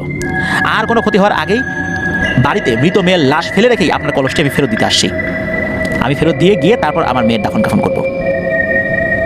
এই সম্পূর্ণ ঘটনাটি শুনে হাশেম মোল্লা নিজে অনেক কষ্ট পায়। এরপর সেই লোকটির হাতে বেশ কিছু টাকা দিয়ে দেন মেয়েটির দাফন কাফন করার জন্য। আর এভাবে যেন কখনো ওই লোকটি লোভ না করে সেটি উনি বলে দেন। তারপর সেই লোকটি চলে যাওয়ার সময় হাশেম মোল্লা ডাক দিয়ে বলে দেন এই ঘটনার পেছনে কী বিষয় জড়িত রয়েছে তা যেন ওই লোকটা কাউকে না বলে। লোকটি কাউকে জানাবে না বলেও চলে যায়। এরপর সেই কলসটির মোহরগুলো ফেরত আসে। আর তারপর হাশেম মোল্লার সাথে আর কোনো অনাকাঙ্ক্ষিত কোনো ঘটনা ঘটেনি। আগের মতো করে স্বাভাবিকভাবে হাশেম মোল্লা আবার সেই কলসটির মোহর ব্যবহার করতে থাকে। এরপর হাশেম মোল্লার ঘরে নানা সহ আরও বেশ কয়েকজন সন্তানাদির জন্ম হয় আর কি। সময়ের ব্যবধানে নিয়ম অনুযায়ী সময় চলে আসে মোল্লা পরিবারের বড় ছেলে সন্তানের হাতে এই কলসটির দায়িত্ব তুলে দেওয়ার। তারপর আগের মতো করেই হাশেম মোল্লার বড় সন্তান অর্থাৎ নানার বড় ভাইয়ের কাঁধে এই কলসটির দায়িত্ব তুলে দেওয়া হয়। এখন শুরু করব হাশেম মোল্লার বড় সন্তান অর্থাৎ বড় নানার সাথে কী ঘটেছিল। বড় নানার নামটি ছিল হক মোল্লা। বংশ পরম্পরায় যখন বড় নানা এই কলসটির মালিকানা পেয়েছিলেন তখন ওনার বয়স ছিল 26-27 বছর। তখন তার ঘরে কোনো সন্তানাদি জন্মলাভ করেন নাই। এরপর হক মোল্লা তার বাবা অর্থাৎ হাশেম মোল্লার মতো করে নির্দিষ্ট নিয়মকানুন পালন করতে থাকেন। তারপরে কিছু বছরের মধ্যে হক মোল্লার পিঠেও তার পূর্বপুরুষদের মতো 13টি দাগ বসে যায়। এর বছরখানেক পর হক মোল্লার ঘর আলো করে একটি পুত্র সন্তানের জন্ম হয়। হিসেব অনুযায়ী এই কলসটি পরবর্তী দায়িত্বভার এই সন্তানটির এসে তো পড়তো। কিন্তু এরপর কি হয়েছিল সেটি জানতে হলে ঘটনাটি আরও সামনের দিকে যেতে হবে। হক মোল্লা নানা তার পূর্বপুরুষদের মতো তার দায়িত্ব ঠিকভাবে বহুদিন পার করে, কিন্তু এই দায়িত্বের মাঝে তার জীবনে বেশ কিছু সমস্যা দেখা দিয়েছিল। হক মোল্লা নানা চলাফেরা তার পূর্বপুরুষদের চলাফেরা থেকে কিছুটা ব্যতিক্রম স্বভাবের ছিল। পূর্বপুরুষরা নিয়মিত নামাজ কালাম আদায় না করলেও হক মোল্লা নানা উনি ছিলেন খুব ধর্মপরায়ণ একজন মানুষ। উনি সবসময় 5 ওয়াক্ত সালাত জামাতের সাথে পড়ার চেষ্টা করতেন। অনেক সময় হতো কি ওই জিনেদের কারণে ঠিকঠাক মতো জামাতে উনি উপস্থিত হতে পারতেন না, মাঝে মাঝে আর কি, সবসময় না। তো জিনগুলো যদিও বা শুরুতে ওই যে সোনু মোল্লাকে বলেছিল যে তারা যার সাথে থাকবে তার তেমন কিছু হবে না, সামান্য কিছু শারীরিক সমস্যা হতে পারে। তো এই যে হক মোল্লা নানা ওনার দায়িত্বের বয়সকালে কিছু কিছু সমস্যা উনি ফেস করতেন। সেটা যে কোনো কারণেই হোক, ওনার শারীরিক বিভিন্ন ধরনের অসুবিধা দেখা দিত, অসুস্থ হতেন উনি। তারপর হঠাৎ মানে সবসময় না, হঠাৎ নানা শরীরে জিনগুলো এসে ভর করতো। এরপর নানা শারীরিকভাবে অনেক ধকল পোহাতেন আর কি। এগুলো তার পূর্বপুরুষদের সাথেও হয়েছে, কিন্তু ওনারা তো এগুলো প্রকাশ করতেন না বা এটা মেনেই নিয়েছিলেন। আর যেহেতু সমস্যাটা অত জটিল ছিল না তাদের সাথে, কিন্তু ওনার সাথে কেন জানি একটু জটিল হয়ে যায় আর কি। তো এখানে উল্লেখযোগ্য একটি ছোট্ট ঘটনা বলা দরকার। এই যে হক নানা একবার ওনার একটা নিকট আত্মীয়ের বাড়িতে বিয়ের আমন্ত্রণে বেড়াতে গিয়েছিলেন। সেখানে যাওয়ার পর হুট করেই ওই জিনগুলো নানার উপর ভর করেছিল এবং সবার সামনে উল্টোপাল্টা আচরণ নানা শুরু করে দেন। এছাড়াও আরও বেশ কিছু টুকিটাকি ঘটনার প্রেক্ষিতে নানা ওই জিনগুলোর উপর বিরক্ত ছিল। উনি এই কলসের মুদ্রাগুলো ব্যবহার করতেন না। তিনি এই গুপ্তধনটিকে নিজের বংশের অভিশাপ বলে মনে করতেন। আর উনি সবসময় এই বিষয়টা থেকে মুক্তি পেতে চাইতেন। এই বিষয়ে অবশ্য নানা জিনেদের সাথে কথাও বলেছিলেন। উনি বলেছিলেন যে অনেকদিন তো হয়ে গেল, এখন আপনারা আপনাদের ঠিকানায় চলে যান, আপনারা মুক্ত, আপনাদেরকে মুক্ত করে দিচ্ছি। আমার বা আমার মানে পরবর্তী উত্তরসূরিরা এই গুপ্তধনটি আর চাইবে না, এটার কোনো ধনদত্ত ব্যবহার করবে না। তো এমন প্রসঙ্গ উঠলে জিনগুলো বলতো, ওরে নির্বোধ, তুই কি তোর পূর্বপুরুষদের সত্যের কথা ভুলে গেছিস, তাদের ওসিয়তের কথা ভুলে গেছিস? এরকম ওসিয়ত করলে সেগুলো পালন করতে হয়। আমরা কি এমন কোনো কাজ করতে তোদেরকে বাধ্য করছি যেটা তোরা পারবি না? তা তো করি নাই। আল্লাহর নামে বিভিন্ন জিনিস কুরবানি দিয়েছিস বিসমিল্লাহ আল্লাহু আকবার বলে, এছাড়া তো তোদেরকে দেওয়ার কোনো কিছুই করাই নাই। আর আমাদের সাথে তো অন্যায় হয়েছে, এটাও তো তোরা বুঝিস। এখন তোরা কি চাস না যে আমরা আমাদের গোত্রে ফেরত যাই, আমরা আমাদের পরিবারের সাথে যোগাযোগ করি, আমরা আমাদের পরিবারের কাছে ফেরত যাই? তুই একবার চিন্তা কর কতটা বছর আমরা আমাদের গোত্র পরিবার থেকে বিচ্ছিন্ন। তোদের উপকার হচ্ছে, আমরাও উপকার পাচ্ছি। একটা সময় আমরা চলেই যাব, 7 পুরুষ আমরা এভাবে থাকবো। এই জিনিসগুলো আর বলিস না, এত বছর হয়ে গেছে, এখন আমরা কীভাবে যাই? তোদের প্রতি একটা মায়াও তো লেগে গেছে। আর এতগুলো বছর তোদের পরিবার এই সম্পত্তি ভোগ করলি, ধনী হলি, আর এখন এই মধ্যপথে আমাদেরকে ফেলে দিয়ে চলে যেতে চাস? তোরা কীভাবে এগুলো থেকে পানা চাস? এই ধরনের কথা কি তোদের মনে ওঠার পর একবারও বিবেকে বাধা দেয় না? এরকম কথা জিনেরা বলতেন। আসলে হক নানা জিনেদের কথারও যুক্তিগুলো বুঝতেন, কিন্তু উনি আসলে চাইতেন না যে ওনার বড় ছেলে এই ধরনের সমস্যা সহ্য করুক। কারণ আস্তে আস্তে জেনারেশন যখন এক একটা জেনারেশন চলে যায়, এক একটা মানুষের এক এক ধরনের সহ্য ক্ষমতা। উনি যেটা পারছেন না সেটা ওনার পূর্বপুরুষরা অনায়াসেই করেছেন, উনি পারছেন না, ওনার সন্তান আরও পারবে না, তখন কি হবে? এখনও তো আরও বেশ কিছু জেনারেশন বাকি, তারা কীভাবে সহ্য করবে? উনি এই সমস্ত বিষয়গুলো চিন্তা করতেন। তো নানা তার ছেলেকে এই জিনগুলোর অধীনে দিতে চাইতেন না। আর সবচেয়ে বড় কথা হচ্ছে যে আমাদেরকে যে ঘটনা দিয়েছেন, আর কি দিয়েছেন বলতে যার কাছ থেকে ঘটনা সংগ্রহ করেছেন সিয়াম ভাই, এই যে আকাশ। তো আকাশ ভাই জানিয়েছেন যে ওনার মামাও এগুলো আসলে পছন্দ করতেন না। ওনার মামা জানতেন যে পরবর্তী উত্তরসূরি উনি, কিন্তু উনি পছন্দ করতেন না। হক নানা উপায়ন্তর না পেয়ে নিজের ছেলেকে বহুবার বুঝিয়েছেন। এখন আধুনিক যুগে এসে কেই বা স্বেচ্ছায় এগুলোতে নিজেকে জড়াতে চায়। মামা এগুলো মেনে নিতেন না, যে না আমি আসলে এগুলোর মধ্যে যেতে চাই না, আমি কাজ করে খেতে চাই, আমি চাকরি করতে চাই, আমি এসব ঝামেলায় যাব না। তো হক নানার ঘরে বড় মামার পর আরও 3 জন সন্তানের জন্ম হয়। এখন শর্ত হচ্ছে যে বড় সন্তান ছেলেদের মধ্যে যে বড় তাকে নিতে হবে, অন্য সন্তানদের বেলায় তো এটা হচ্ছে না। এদিকে ধীরে ধীরে সময় চলে আসে, হক মোল্লা নানা যিনি, ওনারও বয়স হয়ে গিয়েছে। এখন একটা নির্দিষ্ট নিয়ম অনুযায়ী তো জিনগুলোকে হস্তান্তর করতে হবে। এখন বারবার জিনগুলো হক মোল্লার কাছ থেকে অনুমতি চাইতে থাকে যে দ্রুত তুমি এটা দাও, আমরা এটা করি। তুমি যদি মারা যাও, আল্লাহ না করুক, তাহলে কিন্তু আমরা আটকে যাব, কারণ তোমাকেই এটা হস্তান্তর করে দিয়ে যেতে হবে। এখন সবচেয়ে বড় ব্যাপার হচ্ছে এই মামা রাজি হয় না। এদিকে যেহেতু উনি রাজি হচ্ছেন না, হক নানাও উনি এটা করতে পারছিলেন না। সব কিছু তো ইচ্ছা অনুযায়ী হতে হবে। অন্যান্য যারা নিয়েছিলেন এই দায়িত্ব সবাই তো ইচ্ছা অনুযায়ী নিয়েছিলেন। এদিকে জিনেরাও একটা পর্যায়ে যখন দেখলো যে না কাজ হচ্ছে না, তারাও হুমকি ধামকি দিতে থাকে। তারা বলতে থাকে যে আমাদেরকে এভাবে ঘোরানো কিন্তু ঠিক হচ্ছে, আমাদের অনেক সময় নষ্ট করে ফেলেছিস, আর তো সময় দিতে পারবো না। তো এভাবে হুমকি দিতে থাকে। জিনেরা বলে যে আমরা কিন্তু তোদেরকে বিপদের মুখে ফেলতে চাই না, তোরাই আমাদেরকে বিপদে ফেলে দিচ্ছিস, সুতরাং কী করবি কর, তাড়াতাড়ি কর, সময় নেই। আর আমাদেরকে বিপদে ফেললে তোদের বংশ কিন্তু আমরা নির্বংশ করে দিব। এতদিন যে ভালো আচরণ করছি সেই ভালো আচরণ করতে পারবো না। এই এতটুকু অবধি এই যে আকাশ যিনি ঘটনা দিয়েছেন সিয়ামের কাছে, এবার আমরা বলা শুরু করব এই যে আকাশ ভাই উনি নিজের চোখে কতটুকু দেখেছেন এই বিষয়টা এখন আমরা বলবো। এই যে হক মোল্লার ছেলেকে নিয়ে কিছু কথা না বললেই নয়, সঙ্গত কারণে ওই মামার নামটা আমরা জনসম্মুখে প্রকাশ করতে পারছি না। কেন পারছি না এটা লিসেনাররা বুঝতে পারবেন। মামাদের আর্থিক অবস্থা অনেক সচ্ছল থাকলেও উনি কিন্তু নিজের দক্ষতা বা নিজের যেই মেধা আছে সেটা দিয়েই উপার্জন করতে চেয়েছিলেন। মামা পুলিশের বেশ ভালো একজন কর্মকর্তা ছিলেন, সৎ কর্মকর্তা ছিলেন। পুলিশের চাকরি পাওয়ার পর ট্রেনিং শেষ করে আসারও 3 বছর পর মামা বিয়ে করেছিলেন। আর পুলিশের চাকরিতে আসলে নিজ এলাকায় পোস্টিং হয় না, আর নিজ এলাকায় আসলে থাকাও হতো না। মামা মামি দুইজন, ওনারা মামার যেখানে পোস্টিং হতো আর কি সেখানে থাকতেন। তো মামার একটি ছোট ছেলে সন্তান ছিল। শর্ত মোতাবেক ওই যে জিনগুলো তারা তো নাছর বান্দার মতো মোল্লা বংশের পিছু ছাড়ছিল না, তাদেরও উপায় নাই, ছাড়তে পারছে না, এতগুলো জেনারেশনের সাথে ছিল। হক মোল্লা ও তার ছেলে কেউ তো এই পরবর্তী ধাপ গ্রহণ করতে আসলে রাজি হচ্ছিলেন না। হক মোল্লা নানা চাইলেও তার ছেলে তো রাজি না। হক মোল্লা নানা একটি ভিন্ন রাস্তা অবলম্বন করতে চেয়েছিলেন। এই বিষয়টি যখন কোনোভাবেই নিষ্পত্তি করা যাচ্ছিল না, তখন হক মোল্লা নানা এটি নিষ্পত্তি করতে নানার স্ত্রী সহ আরও বেশ কিছু বুজুর্গ লোকদের সাথে পরামর্শ করতে বসেন। পরামর্শ শেষে সকল দিক বিবেচনা করে সিদ্ধান্ত হয় যে এটি সমাধানের জন্য বড় কোনো কবিরাজ বা তান্ত্রিকের শরণাপন্ন হওয়াটাই সবচেয়ে ভালো হবে। এখন যে অংশটুকু আমরা বলছি প্রিলিসেনার্স, এটা কিন্তু 2019 থেকে 20 সালের মধ্যে ঘটেছিল। এখন ঘটনা ফিরি। তো যাই হোক, সেই মোতাবেক হক মোল্লা নানা খোঁজখবর নিচ্ছিলেন। কিছুদিনের মধ্যে এক তান্ত্রিকের শরণাপন্ন উনি হয়েছেন। তান্ত্রিকের কাছে যাওয়ার পরপরই সেই তান্ত্রিক হক মোল্লা নানার কাছ থেকে সব ঘটনা শুনেছেন। হক মোল্লা নানা বলেছেন।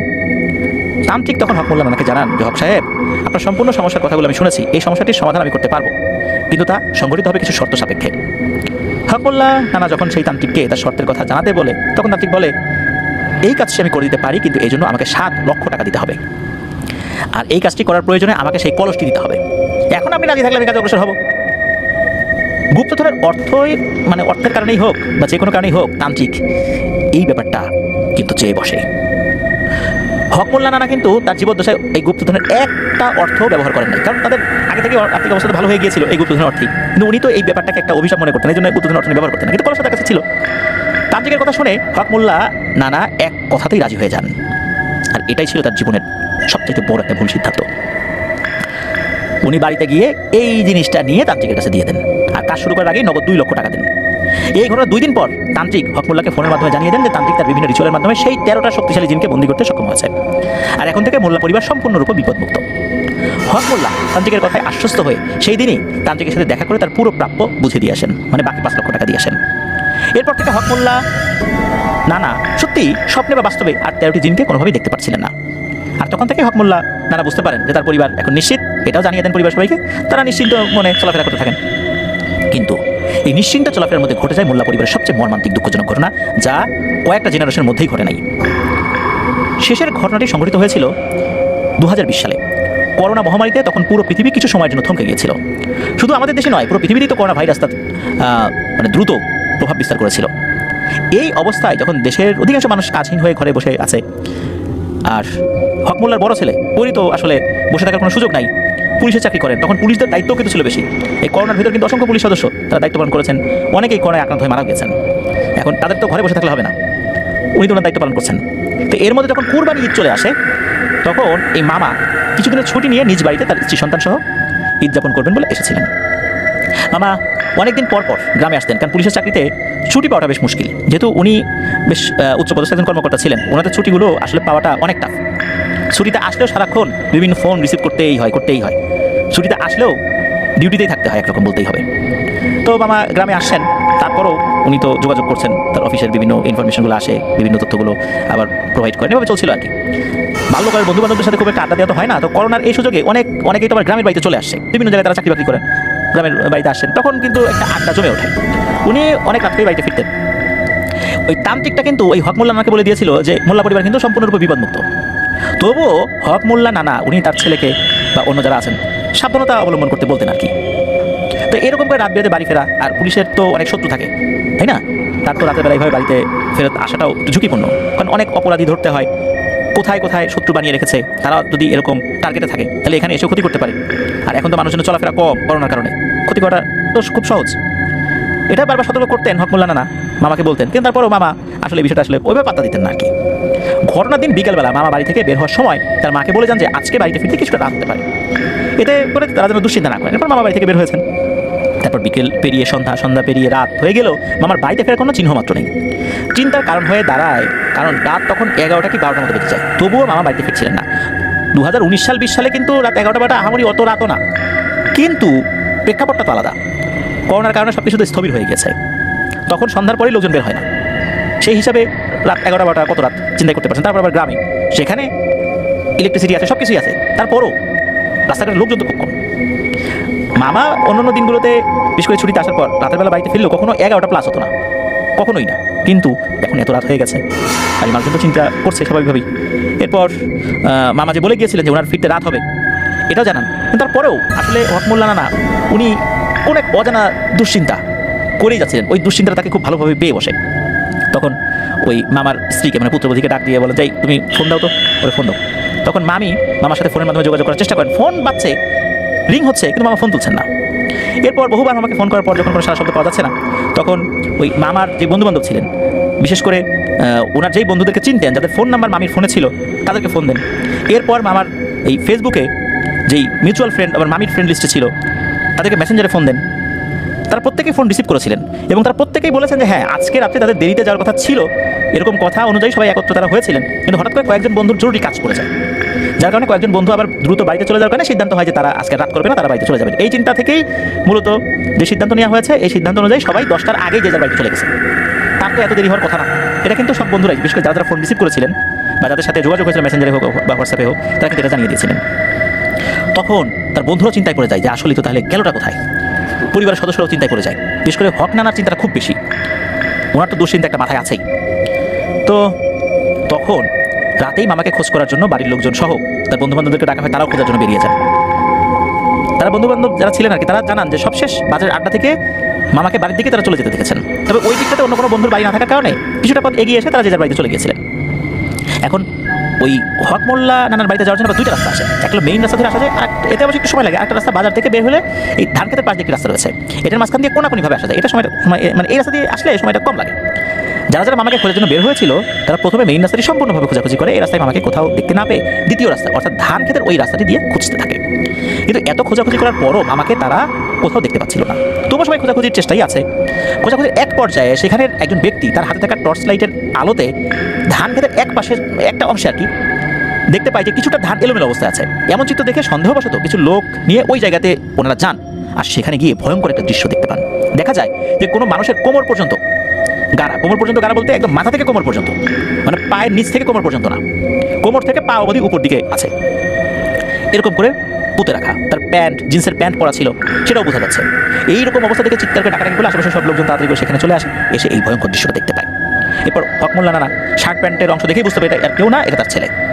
এরপর তাড়াহুড়া করে সেই অর্ধেক পোতা অবস্থা থেকেই তাকে তোলার চেষ্টা করতে থাকে। এমনভাবে আসলে দেহটি পুঁতে রাখা হয়েছিল, আশপাশের মাটি সরিয়ে তাকে উঠানো হয়েছে। আর ধান গাছের ওই যে মাটিটা, ওই মাটিটা কিন্তু মানে কর্দমাক্ত মাটি ছিল এরকমও বলা যাবে না। মাটি নরম ছিল ঠিক আছে, কিন্তু শক্ত মাটি ছিল। আসলে এরকম জলজান্ত একটা ছেলে, গ্রামের একটা গর্ব, তার সাথে এরকম পরিণতি হবে এটা তো কেউ ভাবতেও পারেনি। অনেক কষ্ট করে আশেপাশের মাটি সরিয়ে মামার দেহটি উপরে বের করে আনা হয়, অন্যথায় বের করা যাচ্ছিল না। মাটির ভেতর থেকে দেহটি বের করার পর দেখা যায় যে মামার নাক মুখ দিয়ে কেউ যেন জোরপূর্বক কাদা ঢুকিয়ে দিয়েছে, নাকের ভিতর দিয়ে কাদা ঢুকিয়ে দিয়েছে, গলার ভিতর কাদা ঢুকিয়ে দিয়েছে, যার কারণে তার নিঃশ্বাস বন্ধ হয়ে গিয়েছিল। যাই হোক, ওখান থেকে বের করার পর মামাকে দ্রুত সদর হসপিটালে নিয়ে যাওয়া হয়। কর্তব্যরত চিকিৎসক মামাকে মৃত ঘোষণা করেন। আরও অনেকে মারা গেছিলেন আর কি। তারপরও মনের সান্ত্বনা, ছেলের লাশ কাঁধে নিয়ে হক মোল্লা নানা পাথর হয়ে বাড়িতে ফেরত আসেন। এই অনাকাঙ্ক্ষিত ঘটনায় বাড়ির সব লোক শোকে পাথর হয়ে যায়। ছন্ন ছাড়া অবস্থায় সেই রাত পার হয়ে ভোরের আলো ফোটে। এই ঘটনায় সবাই যখন শোকে কাতর হয়ে আছে, তখন ঘটে আরেকটি মর্মান্তিক ঘটনা। মামার এমন অস্বাভাবিক মৃত্যুতে যখন সবাই কান্নাকাটিতে ব্যস্ত, কারো সেন্স কাজ করছে না, কে রাখবে কার খোঁজ। মামার যে 2.5 বছর একটি ছেলে ছিল, সেই ছোট ছেলেটির দিকেও কার নজর ছিল না। মামি পুরোটা সময় অজ্ঞান ছিলেন, কিছু সময় পর জ্ঞান আসলেও আবার এক চিৎকার দিয়ে অজ্ঞান হয়ে যাচ্ছিলেন। এভাবেই অনেক সময় পর বাচ্চাটিকে যখন নানি অর্থাৎ মামার শাশুড়ি সেই বাচ্চার খোঁজ করছেন, বাচ্চাটিকে আশেপাশে কোথাও খুঁজে পাচ্ছেন না কেউ। এরপর কিছু লোকজন আবার হন্তদন্ত হয়ে সেই বাচ্চা ছেলেটিকে খোঁজাখুঁজি করতে বের হয়। খোঁজাখুঁজির এক পর্যায়ে বাড়ির পাশের একটি পরিত্যক্ত পুকুরে একটি বাচ্চার মৃতদেহ ভেসে থাকতে দেখে তারা। এই মর্মান্তিক ঘটনার ভেতরেই আবার আরেকটি ঘটনা ঘটে, মানে মামার পরিবারের একমাত্র সন্তান সেও মারা যায়। এই ঘটনাটি ওই সময় পত্রপত্রিকাতেও নাকি নিউজ করা হয়েছিল। কিছু সময়ের ব্যবধানে বাবা ছেলের এরকম করুণ মৃত্যু কারো পক্ষে সহ্য করার মতো? আল্লাহ হয়তো সেদিন এই পরিবারের লোকজনদেরকে ধৈর্য ধারণ করার তৌফিক দিয়েছিলেন। এই কারণে হয়তো বাড়ির মানুষ বাবা ছেলের দাফন কাফন শেষ করতে পেরেছিলেন। ঘটনার মধ্যেই আমরা বলেছিলাম যে মামা একজন পুলিশের কর্মকর্তা ছিলেন, তাই তার মৃত্যুর বিষয়টি নিয়ে পুলিশ ডিপার্টমেন্ট অনেক তদন্ত পরিচালনা করতে চেয়েছিলেন। কিন্তু হক মোল্লা নানা জানতেন যে তার ছেলে কী করে মারা গেছেন। কোনো শত্রুর হাতে বা তার কাজের কারণে যে শত্রু সৃষ্টি হতে পারে এমন কারো হাতে উনি মারা যান নাই। এই কারণে উনি এই বিষয়টা আসলে আগাতে দেন নাই। পুলিশ স্বাভাবিক নিয়মে যে কাজটা করতে পারে সেটাই তারা করেছিলেন, কিন্তু এটা নিয়ে যে আরও বড় ধরনের কোনো মামলা, সেই মামলাগুলোতে হক মোল্লা নানা সেটা হাজির হয়ে সেগুলো এগিয়ে নিয়ে যাবেন, এই বিষয়গুলো নিয়ে আসলে করেন নাই। ঘটনা কি এখানেই শেষ? না, ঘটনা এখানেই শেষ না। ঘটনায় আমরা আবার ফিরি। মামা এবং তার নিষ্পাপ শিশু ছেলেটির ওই অস্বাভাবিক মৃত্যুর পর হক নানা খুব চিন্তায় পড়ে যান। ভাবতে থাকেন ওই জিনগুলো এই কাজ কীভাবে করলো। তান্ত্রিককে দিয়ে তো সেগুলোকে বন্দি করে রাখা হয়েছিল, কিন্তু কী এমন বিষয় ঘটলো যার কারণে আবার এই পরিণতি হলো। যদি এরই মাঝে কোনো সমস্যা হতোই তাহলে সেই তান্ত্রিক তো হক মোল্লাকে এই বিষয়ে অবগত করতো, কিন্তু সেই তান্ত্রিক তো কোনো ভালো মন্দ কোনো তথ্য জানাই নাই। এই ভাবনাগুলো শেষে কিছুতেই আসলে উনি বুঝতে পারছেন না ঘটনাটা কী হয়েছে। এই মর্মান্তিক শোকের ঘটনার মধ্যেই কেটে যায় 14 থেকে 15 দিন। এর মাঝে হক মোল্লা সেই তান্ত্রিকের খোঁজ করতে গিয়েছিলেন, কিন্তু তান্ত্রিকের আস্তানায় গিয়ে সেই লোকটির আর কোনো খোঁজ পায় নাই। এরপর একদিন রাতে হক মোল্লা তার স্বপ্নে আবার পুনরায় সেই জিনগুলোকে দেখতে পান। স্বপ্নের মধ্যে সেই জিনগুলো উপস্থিত হয়ে হক মোল্লাকে বলতে থাকে, কিরে হক মোল্লা, এখন তোর কেমন লাগছে? তুই কি জানিস তোর ছেলে এবং তোর নাতিকে আমরাই মেরেছি? আর এই মৃত্যুগুলোর জন্য কে দায়ী জানিস? আমরা না, একমাত্র তুই দায়ী। এর সব দায়ভার তোকেই বহন করতে হবে, পরকালেও এই দায়ভার তোকেই বহন করতে হবে। তোকে আমরা আগেই সতর্ক করেছিলাম যে আমাদেরকে এই বিপদে ফেলিস না, কিন্তু তুই কি আমাদের কথা তোয়াক্কা করেছিস? তোকে তো বলেছিলাম যে আমাদের কিন্তু আর কোনো উপায় থাকবে না। সুতরাং এই হত্যাকাণ্ড যা হয়েছে এর দায়ভার একমাত্র তোর, আল্লাহর কাছে তুই জবাব দিবি। এই সমস্ত কথা তারা বলে। এরপর ঘুম ভেঙে যায় হক মোল্লা নানার, স্বপ্নটিও শেষ হয়ে যায়। হক মোল্লা নানা নিশ্চিত হন জিনগুলো এখনও মুক্ত অবস্থাতে রয়েছে, আর যে কোনো সময় এই পরিবার আরও বড় ধরনের কোনো ক্ষতি করতে পারে। যাতে আর কোনো ক্ষতি করতে না পারে এই কথা চিন্তা করে সেই তান্ত্রিককে খুঁজে বের করার চেষ্টা করা হয় আবারও, কিন্তু সেই তান্ত্রিককে খুঁজে পাওয়া যায় না। এরপর হক মোল্লা নানা একজন বুজুর্গ আলেমের শরণাপন্ন হন। সেই আলেমকে শুরু থেকে শেষ পর্যন্ত পুরো বিষয়গুলো খুলে বলা হয়। পুরো বিষয় শুনে ওই আলেম হক মোল্লা নানাকে বলেন যে, ভাই আমি বুঝতে পারছি না আপনাকে কী বলে সান্ত্বনা দিব, কিন্তু যা হবার তা তো হয়ে গিয়েছে, আল্লাহর উপর ভরসা রাখেন। আপনার এই সমস্যাটি সমাধানের জন্য আমি আমার সর্বোচ্চটুকু দিয়ে চেষ্টা করবো, ইনশাল্লাহ দেখি সামনে কি হয়। আমি আমার সাহায্যকারী কিছু তথ্য সংগ্রহকারী জিনের দ্বারা আগে এই পুরো ঘটনাটি কীভাবে ঘটেছে এই তথ্যটা উদ্ধার করি, তারপর দেখবো কী করা যায়। তবে এই কাজের জন্য আমাকে কয়েকটা দিন সময় দেন, তথ্য সংগ্রহ করতে পারলে আমি আপনাকে ফোনের মাধ্যমে জানিয়ে দেবো। এই কথা বলেন সেই বুজুর্গ ব্যক্তি। এবার হক মোল্লা সেই আলেমের কাছ থেকে বিদায় নিয়ে চলে আসেন। এই ঘটনা 3 থেকে 4 দিন পর ওই আলেম হক মোল্লাকে ফোন দিয়ে তার সাথে দেখা করতে বলেন। এরপর দুপুরের দিকে হক মোল্লা আবার সেই আলেমের বাড়িতে যান। তখন সেই বুজুর্গ আলেম হক মোল্লা নানাকে বিস্তারিতভাবে বিষয়টি খুলে বলেন। তখন আলেম বলতে থাকেন যে আপনি সেদিন চলে যাওয়ার পর থেকেই আমি আমার তথ্য সংগ্রহকারী জিনগুলোর কাছে এই বিষয়ে তথ্য এনে দিতে সাহায্য চাই। এরপর থেকেই তথ্য সংগ্রহকারী জিনগুলো তাদের কাজে নিযুক্ত হয়ে যায়। এরপর তারা তথ্য সংগ্রহ করে এবং 2 দিন পর আমাকে তা জানায়, যা আমি এখন আপনাকে বলছি। আপনি যেই তান্ত্রিককে দিয়ে এই কাজটি করাতে চেয়েছিলেন সে ছিল অসৎ এক ভণ্ড ধূর্ত তান্ত্রিক। এই ধূর্ত তান্ত্রিকের আসলে তেমন কোনো বিদ্যাই জানা ছিল না। সে সামান্য কিছু কাজ করতে পারতো, আর তা দিয়ে সে মানুষকে ঠকিয়ে অর্থ হাতিয়ে নিত। শুরুতে তান্ত্রিকটি সত্যি 13টি জিনকে বন্দী করতে পেরেছিল, কারণ সেই কলসি তার হাতে ছিল। কিন্তু বন্দী জিনগুলো কিছুদিন পর তান্ত্রিকের সাথে একটা চুক্তি করে। চুক্তিতে বলা হয় যে এই তান্ত্রিক জিনগুলোকে মুক্ত করে দিলে সেই তান্ত্রিককে তারা অনেক অর্থ সম্পদের মালিক করে দেবে। লোভে পড়ে তান্ত্রিকটি এই শর্তে রাজি হয়ে জিনগুলোকে মুক্ত করে দেয়। মুক্তি পাওয়ার পর জিনগুলো প্রথমে সেই তান্ত্রিককে নৃশংসভাবে হত্যা করে ফেলে। তবে এই তান্ত্রিকের মৃতদেহ কোথায় আছে তা ওই জিনগুলো ছাড়া কেউ বলতে পারবে না। তাই অন্য জিনেরাও এই বিষয়ে তথ্য দিতে পারেনি। আর আপনি যেহেতু তান্ত্রিকের খোঁজ করেছেন এই জন্যই তাকে খুঁজেও পান নাই। আপনি আপনার পূর্বপুরুষদের প্রতিশ্রুতি ভঙ্গ করার কারণে ওই জিনগুলো খুব ক্ষিপ্ত হয়ে যায়, কারণ তাদের অস্তিত্বের একটা সংকট সৃষ্টি হয়েছে এতে। আর তারা এই কারণে ক্ষিপ্ত হয়েছে। সুযোগ মতো তারা এই মর্মান্তিক ঘটনা ঘটায়। এই ঘটনা ঘটানোর কারণে তাদেরও কিছু সুবিধা হয়েছে, তবে কী সুবিধা হয়েছে এটা জানা যায় না। ঘটনার দিন আপনার ছেলে যখন রাতে একা বাড়িতে ফেরত আসছিল তখন সেই জিনগুলো তাকে হত্যা করার জন্য সেই রাস্তায় ওত পেতেছিল। এরপর আপনার ছেলে সেদিক দিয়ে যাওয়ার সময় জিনগুলো একটি মায়াজাল সৃষ্টি করে আপনাকে ছেলেকে হত্যা করে। আর শুধু তা করে তারা ক্ষান্ত হয়নি, তাদের মূল উদ্দেশ্যই ছিল আপনার বংশকে নির্বংশ করে দেওয়া। আর তখনই তারা সেই কাজটি করার সুযোগ পেয়ে যায়। আপনার ছেলের মৃত্যুর দিন যখন সবাই শোকে কাতর হয়েছিল তখন আপনার নাতিকে একা পেয়ে তারপর মায়াজাল সৃষ্টি করে ওই পুকুরের পানিতে ডুবিয়ে হত্যা করে ফেলে। জিনগুলো ভালো, তবে আপনার কারণে তারা এতটাই হিংস্র হয়ে উঠেছিল যে তারা এই কাজ করতে বাধ্য হয়েছে। আর ওই দিন যদি আপনার নাতিকে হত্যা করতে নাও পারতো, পরে ঠিকই তারা এই চেষ্টা অব্যাহত রাখতো। যেহেতু তারা তাদের কাজে সফল হয়ে গিয়েছে, এই মুহূর্তে তাদের নাকি আপনার বংশের কারো কাছে কিছু চাওয়ার নাই, কিছু পাওয়ারও নাই।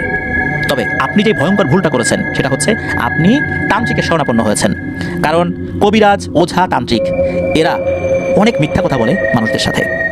এদের কাজই হচ্ছে কোনো মানুষ যদি তাদের সাথে থাকা কোনো সমস্যা নিয়ে যায়, বিশেষ করে জিনের সমস্যা হয়, ওরা বুঝতে পারে এই জিনটা শক্তিশালী কিনা। ওরা এমন একটা পদ্ধতি অবলম্বন করে যে পদ্ধতির মাধ্যমে ওই ব্যক্তিটির উপর যে শুধু জাদু করে তা নয়, ওই জিনের উপর জাদু করে। জিনের উপর জাদু করার পর জিনটি দুর্বল হয়ে গেলে ওই ব্যক্তিটা কিছুটা সুস্থতা বোধ করে, তখন সে মনে করে সে ভালো হয়ে গিয়েছে। এরপর ওই জিনটাকে বশীভূত করে বন্দি করে তাকে দিয়ে কাজ করায়। আসলে ওই মানুষের সমস্যার সমাধান হয় না। যখন কালো জাদুর মাধ্যম দিয়ে এরকম কাজ করা হয়, কোনো জিনকে বন্দি করা হলেও ওখানে আর একটা জিনিসে হাজির হয়। এভাবেই কালো জাদুর মাধ্যমে যদি কারো ক্ষতি করা হয়, একটা চুক্তি হয় জিনদের সাথে। কোনো জিন বন্দী হলে, নিহত হলে অন্য জিন সেই চুক্তি বাস্তবায়নের জন্য চলে আসে।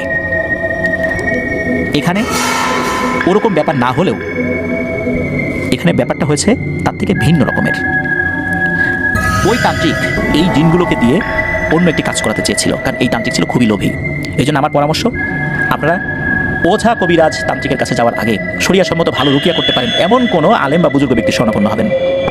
তাহলে এই ধরনের বিপদ থেকে আল্লাহ তাআলা চাহেন তো মানুষ নিষ্কৃতি পেতে পারবে।